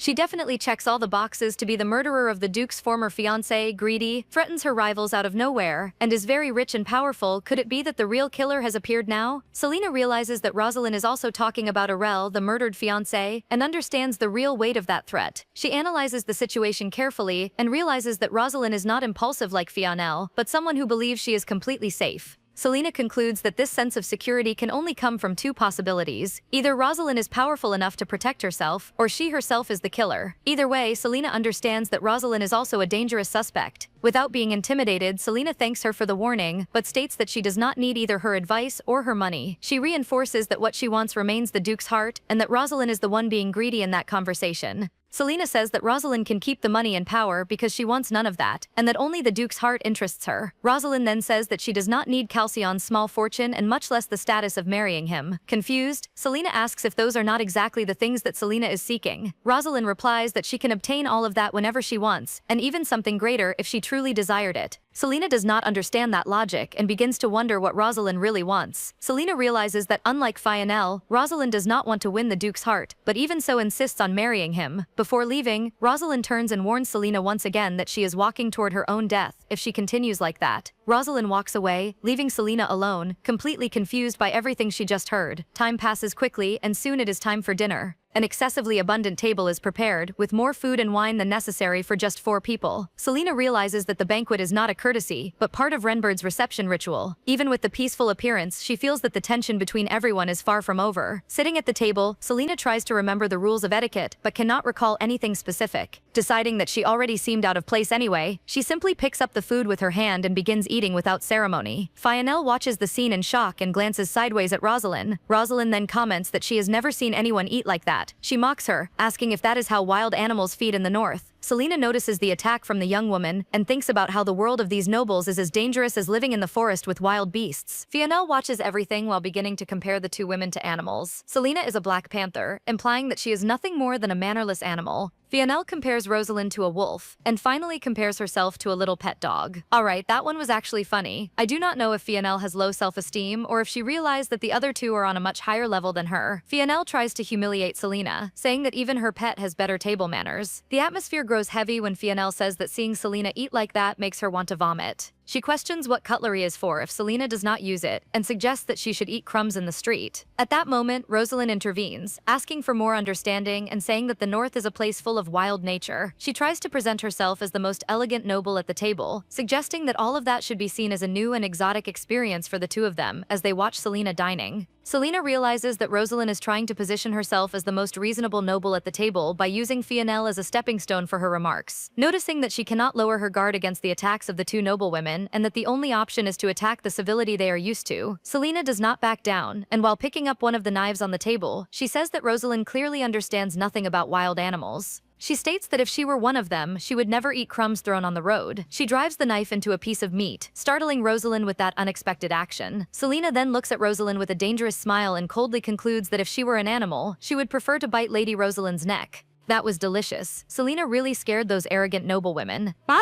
The tension still hangs in the air as Selena continues her veiled threat to Rosalind when she says that she loves the taste of meat. Fionel is also startled by Selena's display. However, Selena tells her that she does not need to worry because she would never eat someone like Fionel. She mocks the fear on Fionel's face and compares her to a small chihuahua, telling her to stay out of the conversation.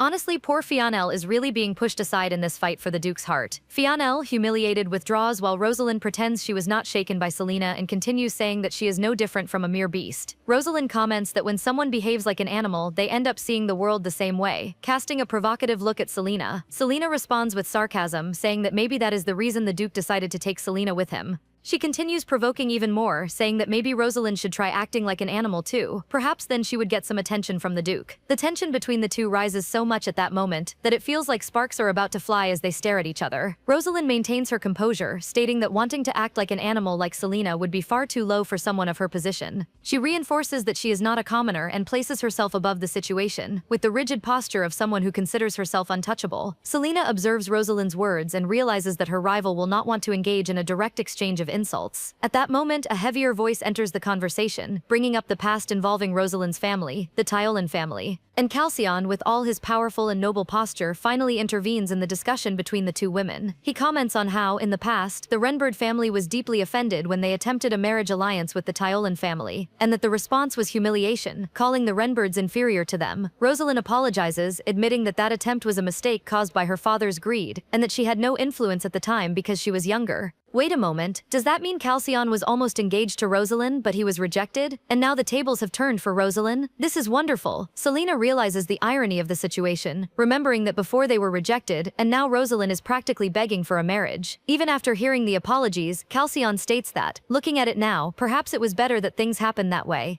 He then takes a stance, saying that unfortunately he truly does not fit into Rosalind's class. He explains that, coming from the north, he prefers to sleep on the ground surrounded by nature and wild animals. Selena immediately understands the response as an elegant counterattack, using Rosalind's own words against her. She notices that, when he wants to, Calcion seems to know very well how to handle all these details involving noble intrigues. Rosalind tries to apologize for her previous comment, but Selena cuts her off, saying that she always knew that she and the Duke were a perfect match. Selena joins in and agrees with exaggerated enthusiasm, saying that she also loves comfort, nature, and animals. The atmosphere changes completely, as if Selena and the Duke were on the same side, leaving Rosalind isolated. Halcyon continues speaking and comments that, despite everything, Renbird's level is still relatively low for Rosalind. The Duke directly asks what Rosalind's true intentions are there. She replies that she would never dare to criticize his class, and states that that was not the main reason for her visit. Halcyon still does not believe her and says that he cannot believe that she has another reason for coming there. Rosalind explains that she came to see him, yes, but that her official mission was to deliver condolences on behalf of the nobility of the capital. Then she presents a huge stack of letters, saying that all of them are from people who miss the Duke in the capital. That many letters are very suspicious. It seems to me that these nobles always have ulterior motives. With a smile on her face, Rosalind asks Halcyon if he is going to respond to all the letters from the nobles who are concerned about his situation. Selena immediately sees the move. Rosalind brought exactly what Halcyon hates most: forced contact with the capital. She compares the situation to an attack of herbivorous animals, something that not even the king of the jungle could endure.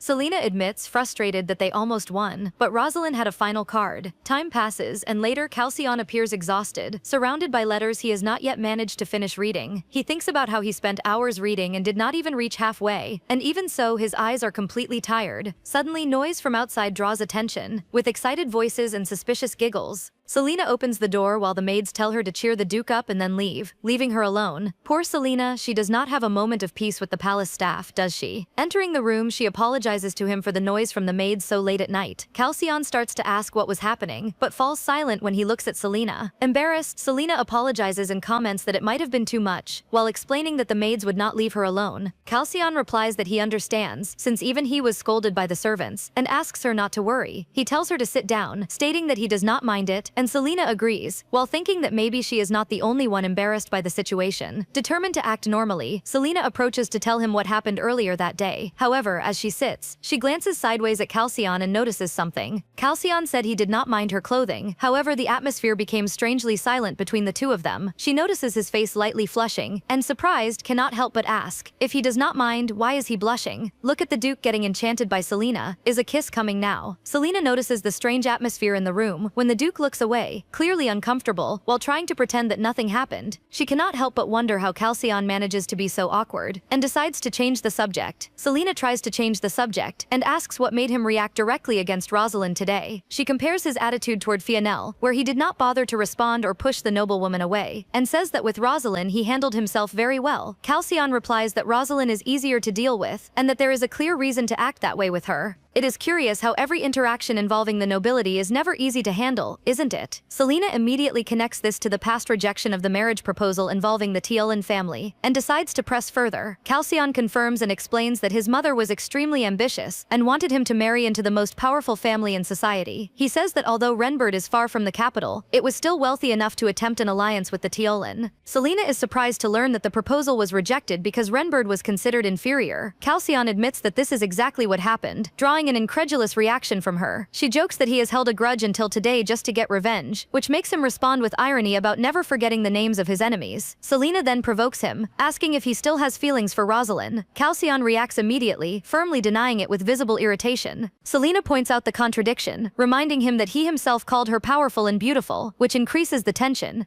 He clarifies that that was his mother's view, not his, and defines Rosalind as someone suspicious and troublesome. Selena agrees and comments that Rosalind made direct threats that same morning. Curious, Halcyon asks what exactly she said. Selena tells him that Rosalind offered money for her to stay away from him. Halcyon asks how much, and Selena reveals that the amount would be equivalent to 100 dresses like the one she was wearing. She admits that she almost accepted, mainly because of the possibility of returning to her own world, but decided to refuse. Halcyon remains completely silent for a few seconds, visibly shaken. He then reveals that that amount equals Renbird's budget for 20 years. If it were me, I would have run to accept that proposal. She could definitely return to her world with that much money. Selena falls into inner conflict again, wondering why she refused something so absurd. But she quickly reassures herself that she needs to return home and that money would not solve that. Selena reflects out loud, questioning whether being the Duchess of Renbird really holds enough value to justify that. He comments that not even the gold mines fully explain the interest of the Teolan family. Selena remembers that Rosalind said she did not want money or power, which makes everything even stranger. Honestly, the only thing I can imagine is that Rosalind must truly love Calcion. It is the only explanation for her acting and speaking that way. She wonders out loud what Rosalind really wants. Jokingly, Selena suggests that maybe it is because of the Duke's appearance. Calcion dismisses the idea and she pushes further, suggesting that maybe it is because of his body. To her surprise, Calcion admits that this is a possibility, making both of them laugh. The atmosphere finally becomes lighter and Selena is surprised to realize that he can joke like that. The conversation is interrupted when Selena notices a letter different from the others. Calcion explains that that is the only one that truly matters. Selena discovers that the letter came from the Crown Prince and is surprised to learn that she can read it thanks to the translator bracelet. Since the first time that bracelet appeared, I liked it. I want one on my desk tomorrow. Calcion explains that he cannot ignore the prince because he is ambitious, powerful, and the most likely next king. He reveals that, for the prince, Renbird is too small for direct interference, but valuable enough to attract interest. Selena understands that any mistake could give the prince the perfect excuse to act against Renbird. Calcion comments that everyone has been invited to the grand banquet celebrating the 300th anniversary of the kingdom's foundation. He admits that he cannot refuse the invitation, no matter how much he wants to. Selena sees this as a perfect opportunity to investigate the high society of the capital and suggests that they take advantage of the situation. However, she says that she is worried about going to the capital because the plan depends on his acting and she does not know if he is ready. The comment makes Calcion embarrassed and even causes him to choke on her honesty.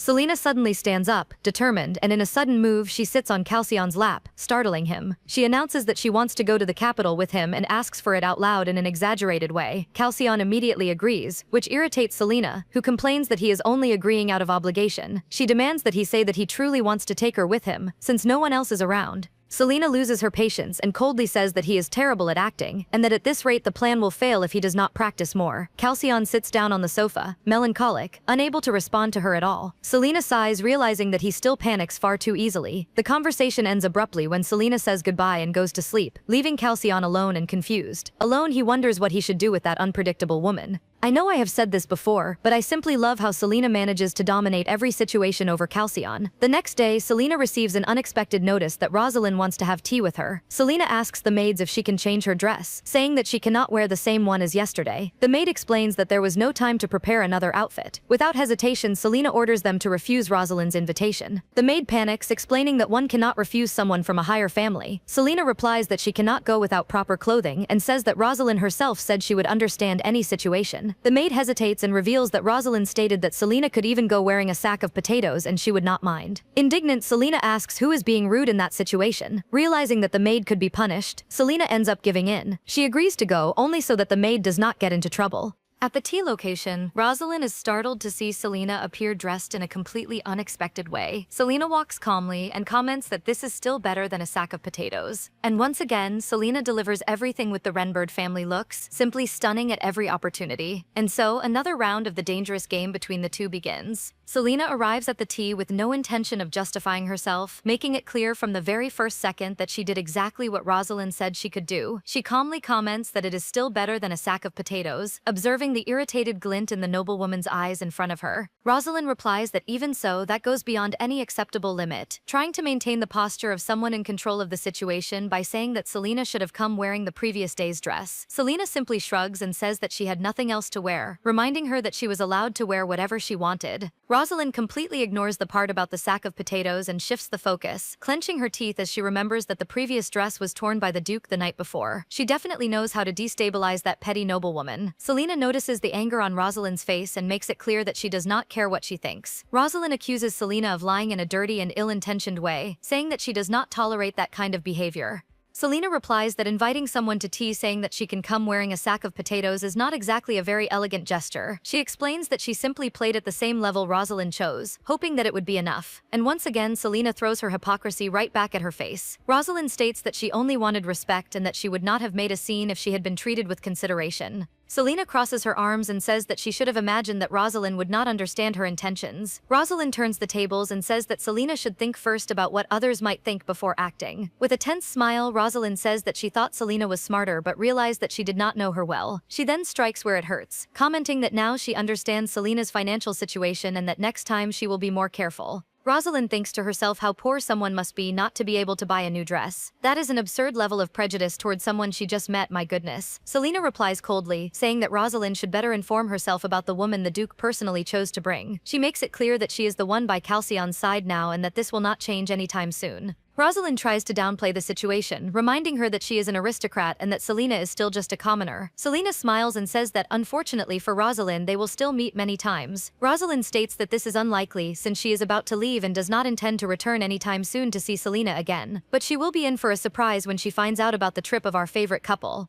Without missing a beat, Selena reveals that she will also be at the grand banquet in the capital and that the Duke himself will take her. Rosalind freezes for a moment upon hearing that and asks if Selena is really going with the Duke. Selena confirms enthusiastically, saying that he asked her to accompany him and she accepted immediately, even praising how kind he was. Rosalind shows disbelief and questions whether the Duke would really give up his own class to take someone like Selena. Selena laughs and provokes her, saying that he turns into a real monster when a woman sits on his lap, something Rosalind would never know. And once again, she is playing very low with a woman who also plays low with her. Anger explodes across Rosalind's face, and she stands up furious, unable to accept that provocation. Before the situation escalates further, the Duke appears, calling Selena by name. Rosalind quickly turns, pretending composure, while Selena realizes that the timing was perfect. Selena understands that she needs to act fast and begins to cry convincingly, clinging to the Duke as if she were in shock. Halcyon immediately holds Selena, protecting her without hesitation, while Rosalind watches the scene with contained hatred. Selena smiles inwardly upon realizing that the plan of sending a letter to Halcyon before the tea worked exactly as expected, and it seems Halcyon is starting to act better, isn't he? Halcyon looks at Rosalind coldly and makes it clear that this is not her territory. Rosalind takes a deep breath and replies that she knows that.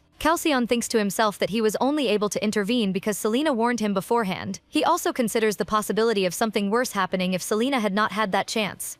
The Duke's gaze darkens as he realizes the seriousness of what could have happened. Selena takes advantage of the moment and intensifies her performance, trembling and saying that she is cold and wants to go back inside. And she always finishes perfectly every single time. Experience really does count. She asks in a weak voice for him to carry her, reinforcing the image of fragility in front of everyone. Without arguing, Halcyon picks her up in his arms and declares that the meeting is over, dismissing everyone present. As soon as they move away, Selena bursts into internal celebration and of course does not miss the chance to irritate one more rival. Rosalind notices the whole setup, and upon seeing everything that happened, her face takes on a sinister expression. Alone with him, Selena praises every detail of his reaction, saying that it was perfect from beginning to end. She highlights that he came immediately, made his disdain for Rosalind clear, and still carried her all the way there. Halcyon asks her to stop, visibly embarrassed, but also says that they should start organizing the next step. He informs her that a tailor is already on the way to make a new dress, since she cannot walk around like that. Selena is surprised by the speed but accepts the idea with enthusiasm. Before that, Halcyon warns that situations like that will continue to happen. He explains that to truly protect herself, Selena will need to deal with different types of people. I can only think that we are going to see more and more conflicts within the nobility from now on. Halcyon acknowledges that she is a great actress, but warns that acting will not always be enough. For that reason, he says that he decided to give her a new weapon. Selena asks what it is, curious. Halcyon replies with a restrained smile, knowledge. He explains that there are about 20 days left before the trip, and that until then she will learn etiquette, social skills, and the basics of noble literacy. All of this so that Selena stops merely pretending and actually becomes an aristocrat. And finally, we are going to see Selena's power-up. I am already remembering shonen training arcs. Selena finds it strange when Halcyon talks about turning her into a true aristocrat, since the original plan was always the exact opposite. She questions the sudden change, but the Duke explains that the plan has not changed, it only needs adjustments. Halcyon says that for her to move within the social world of the capital, it is important to at least know how those people speak and behave. Selena agrees that without that, she would not even be included in conversations, much less taken seriously.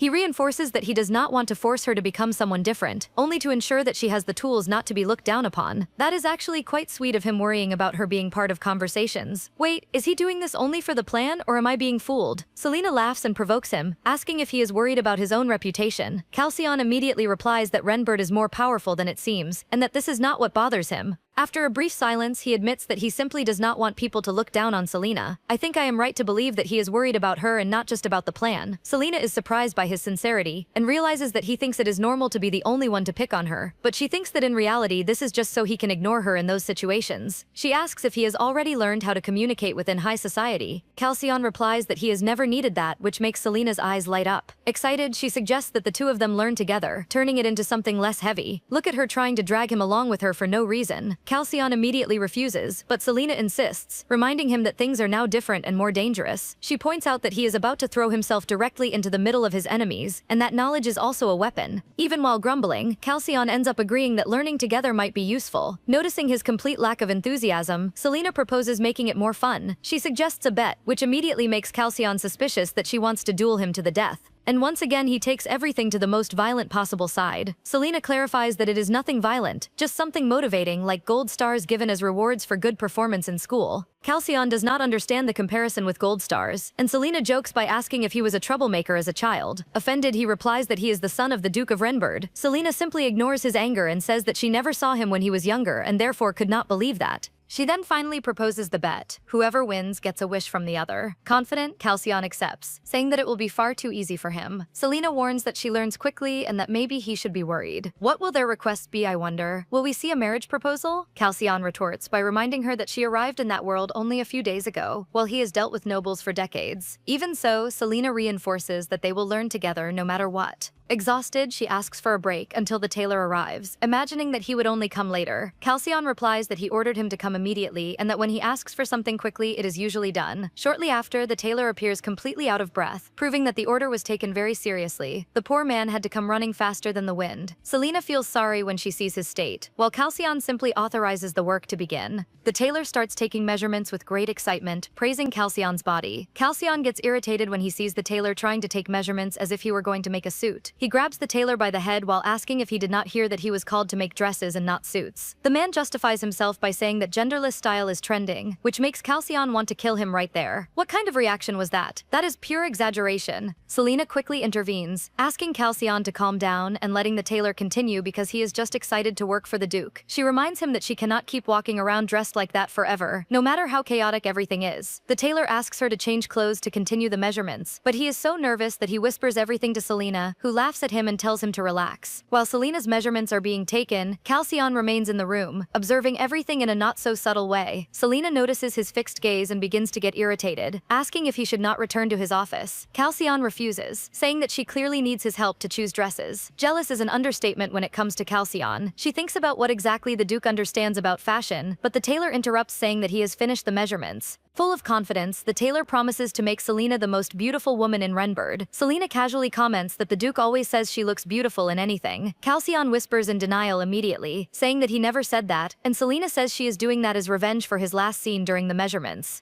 With a lighter atmosphere, Selena says that she wants to look at the designs Devon has to show her, and says that she wants something that is trending in the capital. Surprised, Devon says that Selena is really up to date with society's trends. The conversation continues more lightly as they choose the designs. Selena is delighted with some models and asks what the Duke thinks of them, and Calcion promptly agrees. Devon then says that if she liked those models, they could make the same design in 5 different colors. Surprised, she says that it would not be so good to always wear the same model, just changing the colors. Look, I am very minimalist. Would wearing the same shirt model in different colors fall into Selena's situation? The tailor then says that this was a habit of the former Duchess, who always ordered the same dress in multiple colors. She asks if the former Duchess loved the same model so much that she wanted it in so many different colors. Devon then says that it was not exactly that, but rather that the Duchess always chose the color based on her mood and then had the other colors discarded. Indignant, Selena criticizes the waste and begins to think about an entire passionate speech about how that harms the world, but she keeps it to herself and says nothing to them. The tailor tries to adapt and suggests making one dress for each design, but Calcion asks if Devon thought the Renbirds were poor. Devon apologizes for the misunderstanding. Calcion then orders him to make 7 different colors, and Devon immediately agrees and starts suggesting different colors. Selena then interrupts the two and says that if they made all the colors for all the designs, it would look like everyone could have a variation. And Selena is being clever by wanting to follow exclusive fashion. She then tells him to make only one color for each design, and the idea is promptly accepted by the tailor. Calcion watches everything in silence until he intervenes, reminding them that extravagance is also part of being an aristocrat. Selena pauses, thinks for a moment, and tries to find a solution that does not harm Renbird or her own principles.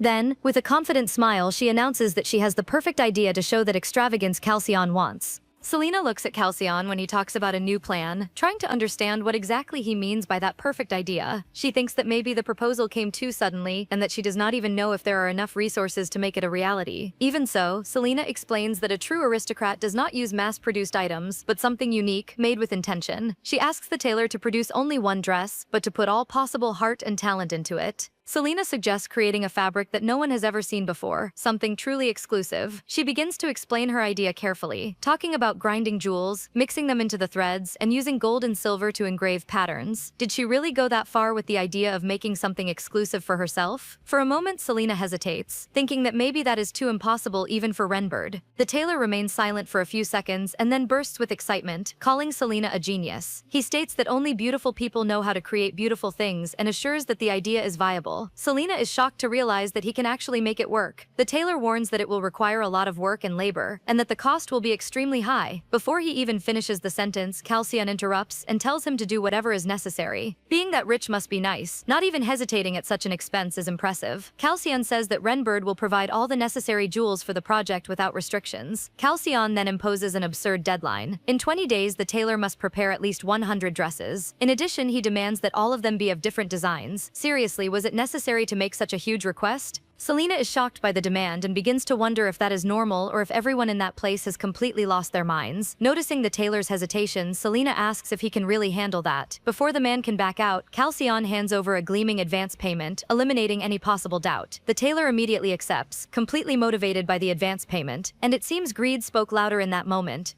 Alone with her thoughts, Selena concludes that this is definitely not normal. A little later, Janet knocks on the door of Calcion's office and asks for permission to enter. Calcion asks how the lesson went, but thinks that Janet does not seem to have good news. He then gets ahead of himself and asks how bad the lesson was and whether she wants to continue teaching. The housekeeper explains that it was expected, since Selena has never had any contact with formal etiquette. Even so, she admits that Selena is a genius. Selena learns like a sponge, observing everything with incredible attention, even when the movements are complex. And I am not surprised at all to see Selena impressing yet another person in this new world. A few hours earlier, Selena finds it strange to be alone with the housekeeper and asks where Calcion is. She discovers that he will only participate after the basic training. Selena notices the cold gaze of the woman in front of her and understands that she is not exactly welcome there from her very first day in the palace. She then says that she did not expect Janet to be the one teaching her, and the housekeeper explains that she is there only by the Duke's orders. She explains that she accompanied numerous events alongside the former Duchess, and that she has enough experience to teach Selena. Janet makes it clear that Selena must not tarnish Renbird's reputation. Lost in her thoughts, Selena realizes that that woman probably expects her to fail and give up before embarrassing herself. I really like how Selena always understands what people think of her. It is good to see a protagonist who is not naive. Selena asks what will happen if she truly cannot learn everything, no matter how hard she tries. Janet says that she will do her best to teach her and avoid any embarrassment that could happen without proper training. Selena concludes that if it does not work, she will have to create an alternative plan. Determined, she remembers her experience as an actress and convinces herself that learning something new is part of that. When Janet begins to teach, Selena asks to see the movements only once. The housekeeper warns that this is impossible, and that not even nobles trained since childhood can memorize everything like that. Selena insists, saying that she does not want to waste time. Janet reluctantly agrees and warns that if Selena makes her waste time because of her antics, there will be serious consequences for both of them. Completely confident, Selena says that if she makes a mistake, she will accept any punishment. Janet cannot believe Selena's audacity and doubts that she can learn more than 50 movements by seeing them only once. Minutes later, Janet is shocked to see Selena execute more than 50 movements perfectly after a single demonstration.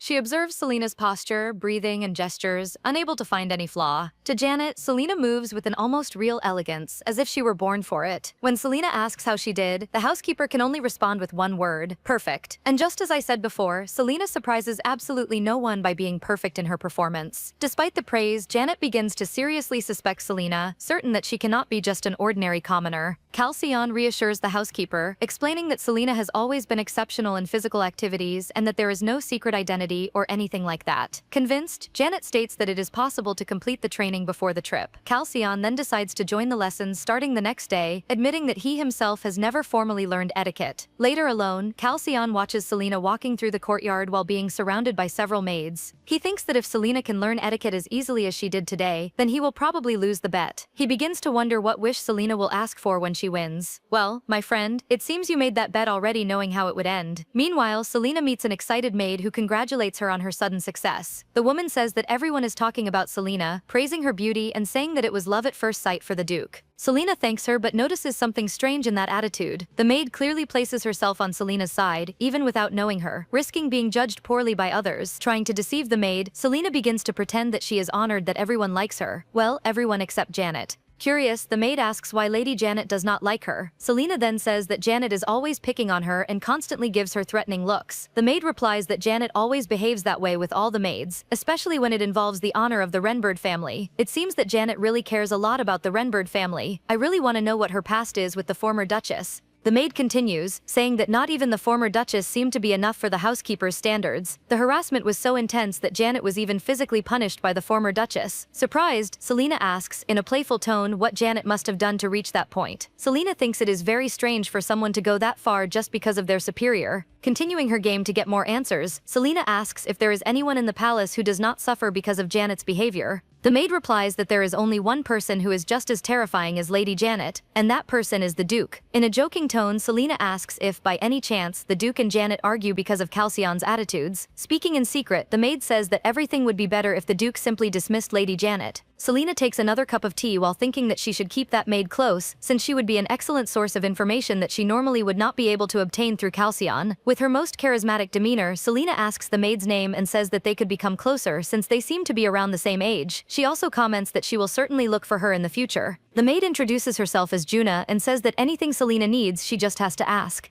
I really hope this Juna is not someone with bad intentions against Selena. I am really starting to like her. Taking advantage of Juna's goodwill, Selena decides to ask about a doubt she has had in the last few days. Juna says she can ask anything, and Selena replies that she hopes she will not think anything wrong, but there is something she really needs to know. Juna reassures her that there is no problem at all and that she can ask. Selena then says that both Fionel and Rosalind told her to be careful and not be greedy, otherwise she would die. She then asks who was the person who died recently, saying that she heard some comments about it and became curious. Upon hearing the question, Juna seems hesitant to answer, but thinks for a moment. Then she says she will tell, but that Selena must not comment about it with either the Duke or the housekeeper. Selena agrees immediately. The tone of the conversation changes when Juna reveals that, a month ago, Calcion was promised in marriage to a noblewoman, but that this noblewoman died in the capital. Selena pretends to be surprised and asks if Calcion was ever engaged. Juna replies that, in fact, he was only promised, and that it was an arranged marriage with no signs of feelings involved. See how kind Juna is with Selena, trying not to worry her about the former fiancé. Selena then asks if Juna got to know the former fiancé personally, and she replies that she served the deceased directly. Right after that, Selena asks if she was beautiful, and Juna replies that she was only average.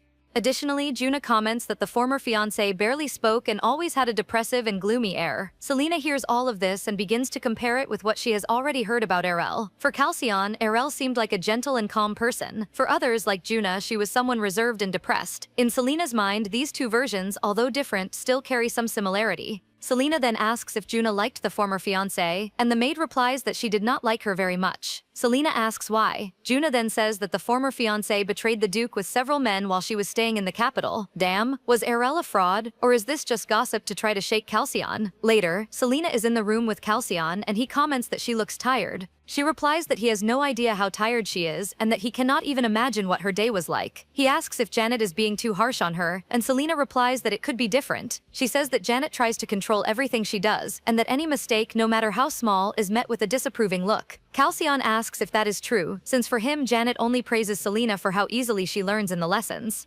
Indignant, Selena doubts that and says that in front of her, the housekeeper always acts like a shrew. Now it is Calcion who doubts Selena, and she defends herself by saying that she is not exaggerating. She then asks if Janet has never been harsh with him, and Calcion replies that he has never had problems with her. Being honest, he never needed to learn etiquette. Selena continues complaining and says that, even without necessity, Janet demands perfection from the maids in every aspect. She really hates that woman. It is more than obvious. Still on that subject, Selena says that Janet never leaves anyone in peace, and comments that she heard that she acted like that, even with Calcion's mother. Surprised, Calcion asks if she is talking about his mother, and Selena confirms that she heard it from Juna. She mentions the episode in which Janet was slapped by the former Duchess because of her demands regarding etiquette. Calcion listens to everything and says that the housekeeper has always acted thinking of what was best for his mother, and that this is something expected of any housekeeper. Selena says that she understands his point of view, but that she sees the situation differently. Calcion asks what that perspective would be. Selena thinks for a moment and says that before explaining, he needs to remember that she is doing all of this to return to her world. Is she about to drop a bomb now? Selena continues and says that after the recent events she wants to review the terms of their agreement. She then asks if Calcion truly believes that Erel was murdered. Selena apologizes for bringing up the subject, but says she needs to understand this. For her, if their agreement were broken, it would only be a blow to his pride, but for her, it would literally be a matter of life or death. Calcion agrees and asks why she thinks Erel was not murdered. Selena says that there is a possibility that his enemies are not outside Renbird, but within the kingdom itself, closer than he imagines. Halcyon then asks if she believes that Erel may have taken her own life because of the pressure from Janet and the other maids. Selena agrees and he asks her to continue. Selena thinks it is good to see that Halcyon is listening seriously, but she also realizes that if Janet can be discarded for being useless, the same could happen to her in the future. Continuing her reasoning, Selena says that they need to make one thing very clear between them. She asks that if Erel did not take her own life by choice, but because she had no other option, would that still be considered murder? Now she has brought up a question that says a lot about how Halcyon thinks and how he will act from now on. Halcyon does not respond immediately. He remains silent, reflecting. Selena watches him and realizes how difficult that question is. For her, if he says it is not considered murder, then there would be no reason to investigate. But if he says yes, there is the possibility that he will seek revenge. And being who he is, that could easily turn into a war between noble houses. After thinking for a while, Halcyon takes a firmer stance and says that he would indeed consider it murder.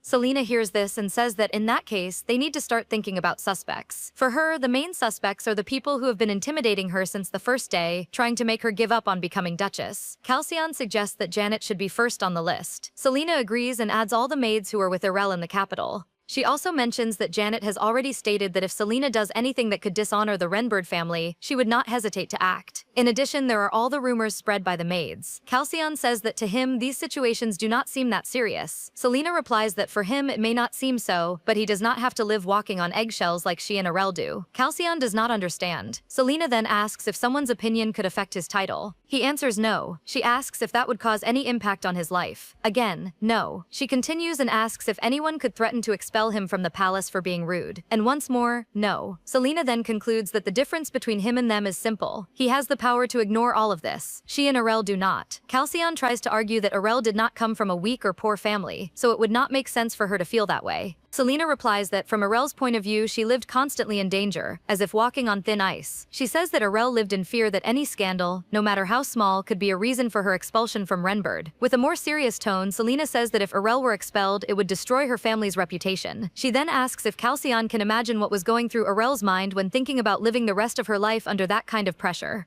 Selena adds that when someone is rejected by everyone, despair can take over. My God, I even stopped breathing just now. What a heavy moment. Selena begins to remember her own career as an actress. To many, her career seemed promising, but in her daily life, she was always surrounded by gossip. She remembers when she was unfairly accused of problems in a project and how she barely managed to escape more serious consequences.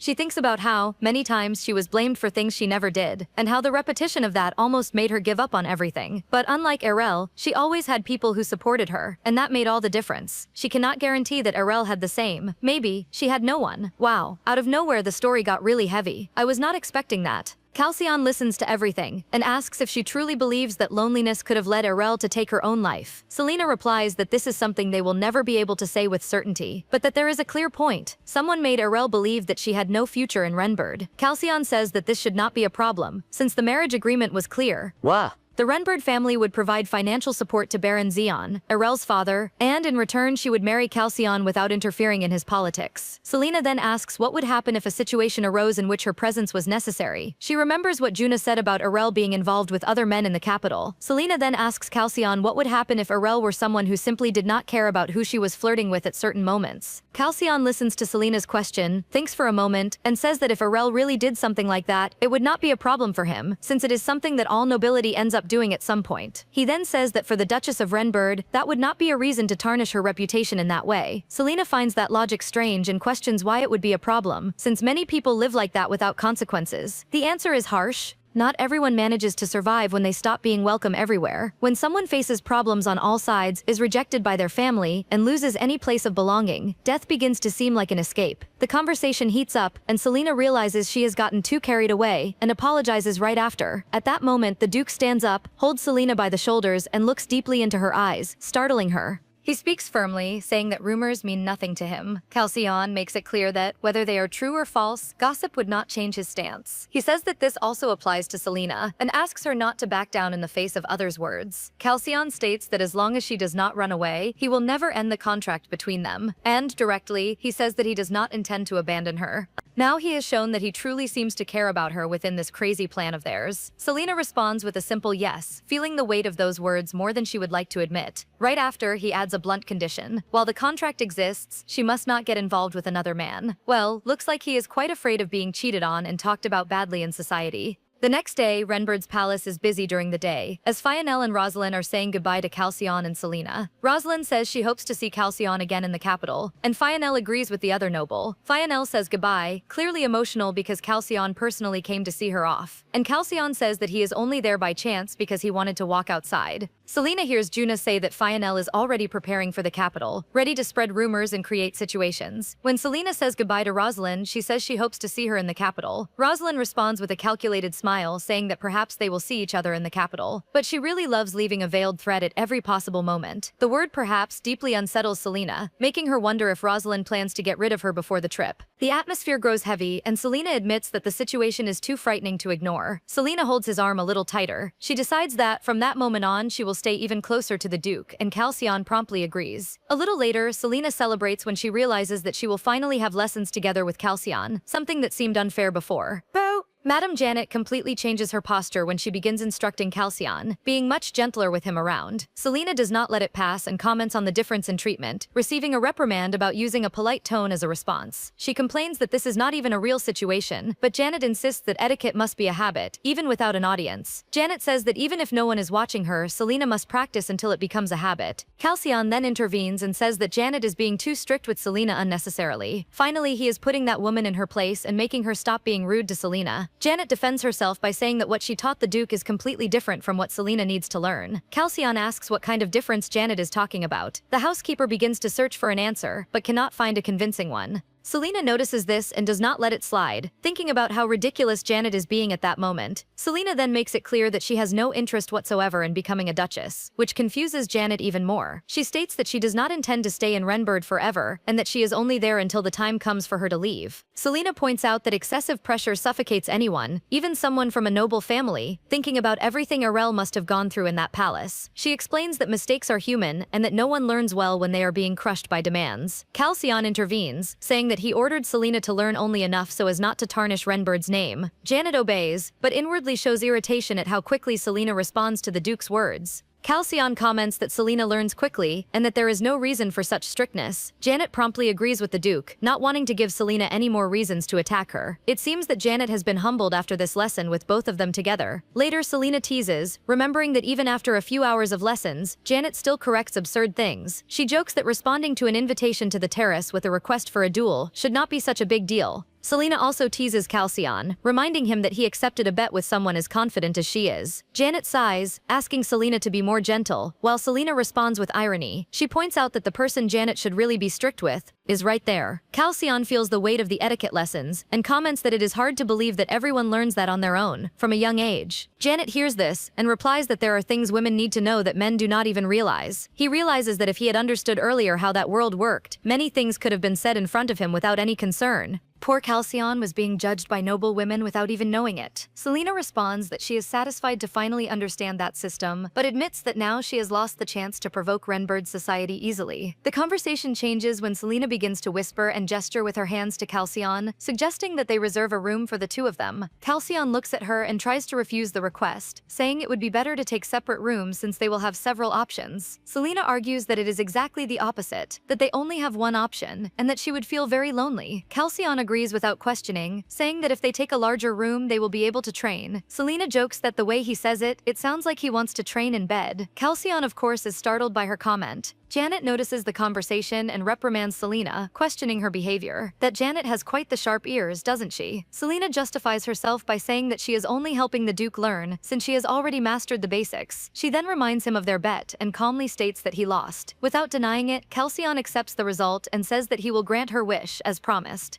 Selena explains that, to understand the social signals of the nobility, he also needs to learn the invisible language of interactions. She uses an example involving social codes, gesturing with her hands again and making it clear that she does not intend to make things easy for him. Calcion tries to understand the signals, but interprets everything completely wrong, and Selena scolds him, without giving him time to react. Selena takes the lead and says that now it is her turn to teach. The two begin training to learn hand movements, trying to communicate without drawing attention from others. Honestly, I am not sure if these signals will be that useful in the middle of a party, but let's wait and see. In the middle of the training, Calcion says he needs to show her something, and stands up from the table. With a slight smile, he stops gesturing and extends his hand to Selena, saying that he will show physically what he wants to teach. Both Selena and Janet are surprised by the Duke's attitude. Selena blushes when Calcion tells Janet that he believes the conversation lessons have been sufficient, and that they can move on to the next step, dancing. Calcion helps Selena stand up and asks if she has ever had dance lessons. She replies that she has never, although she thinks she knows a little because of K-pop. Convinced, he says that it is finally his turn to teach her something. Calcion begins by explaining that when people of high society meet, the first step is always the proper greeting. Selena makes a curtsy and asks if it is correct. Calcion approves and says that it is perfect.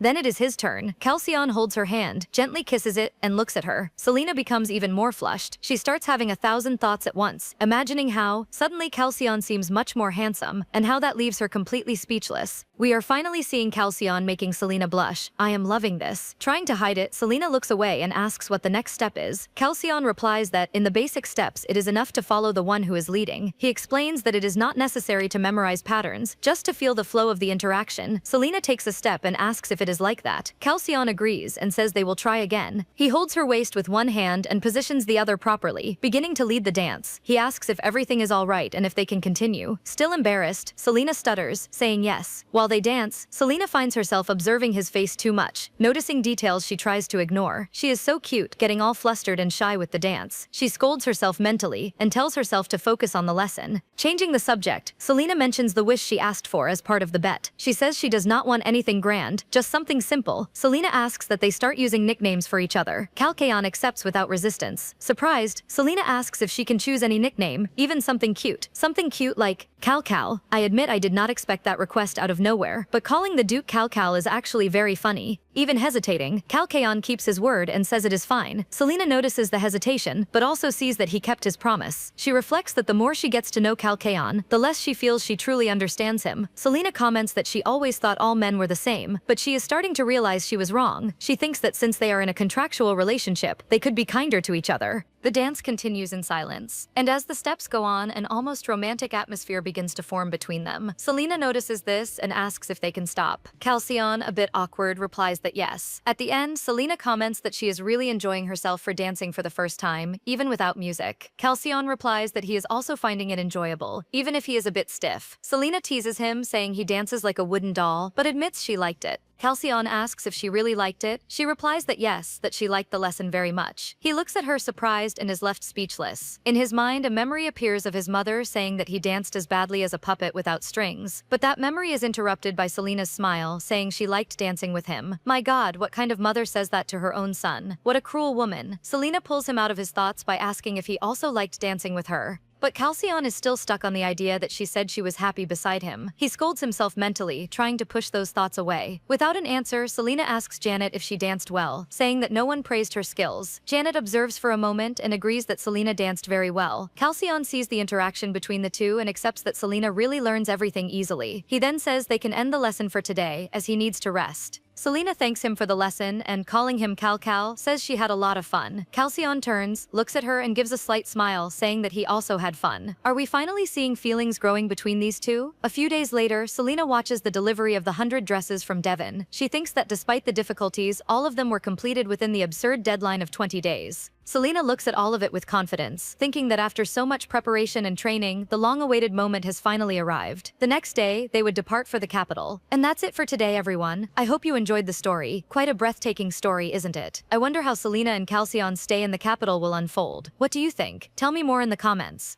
And if you want more, don't forget to like the video and subscribe so you don't miss any new videos I post. The name of this work is Charming the Duke of North, and our recap went up to chapter 19. Kisses and see you next time.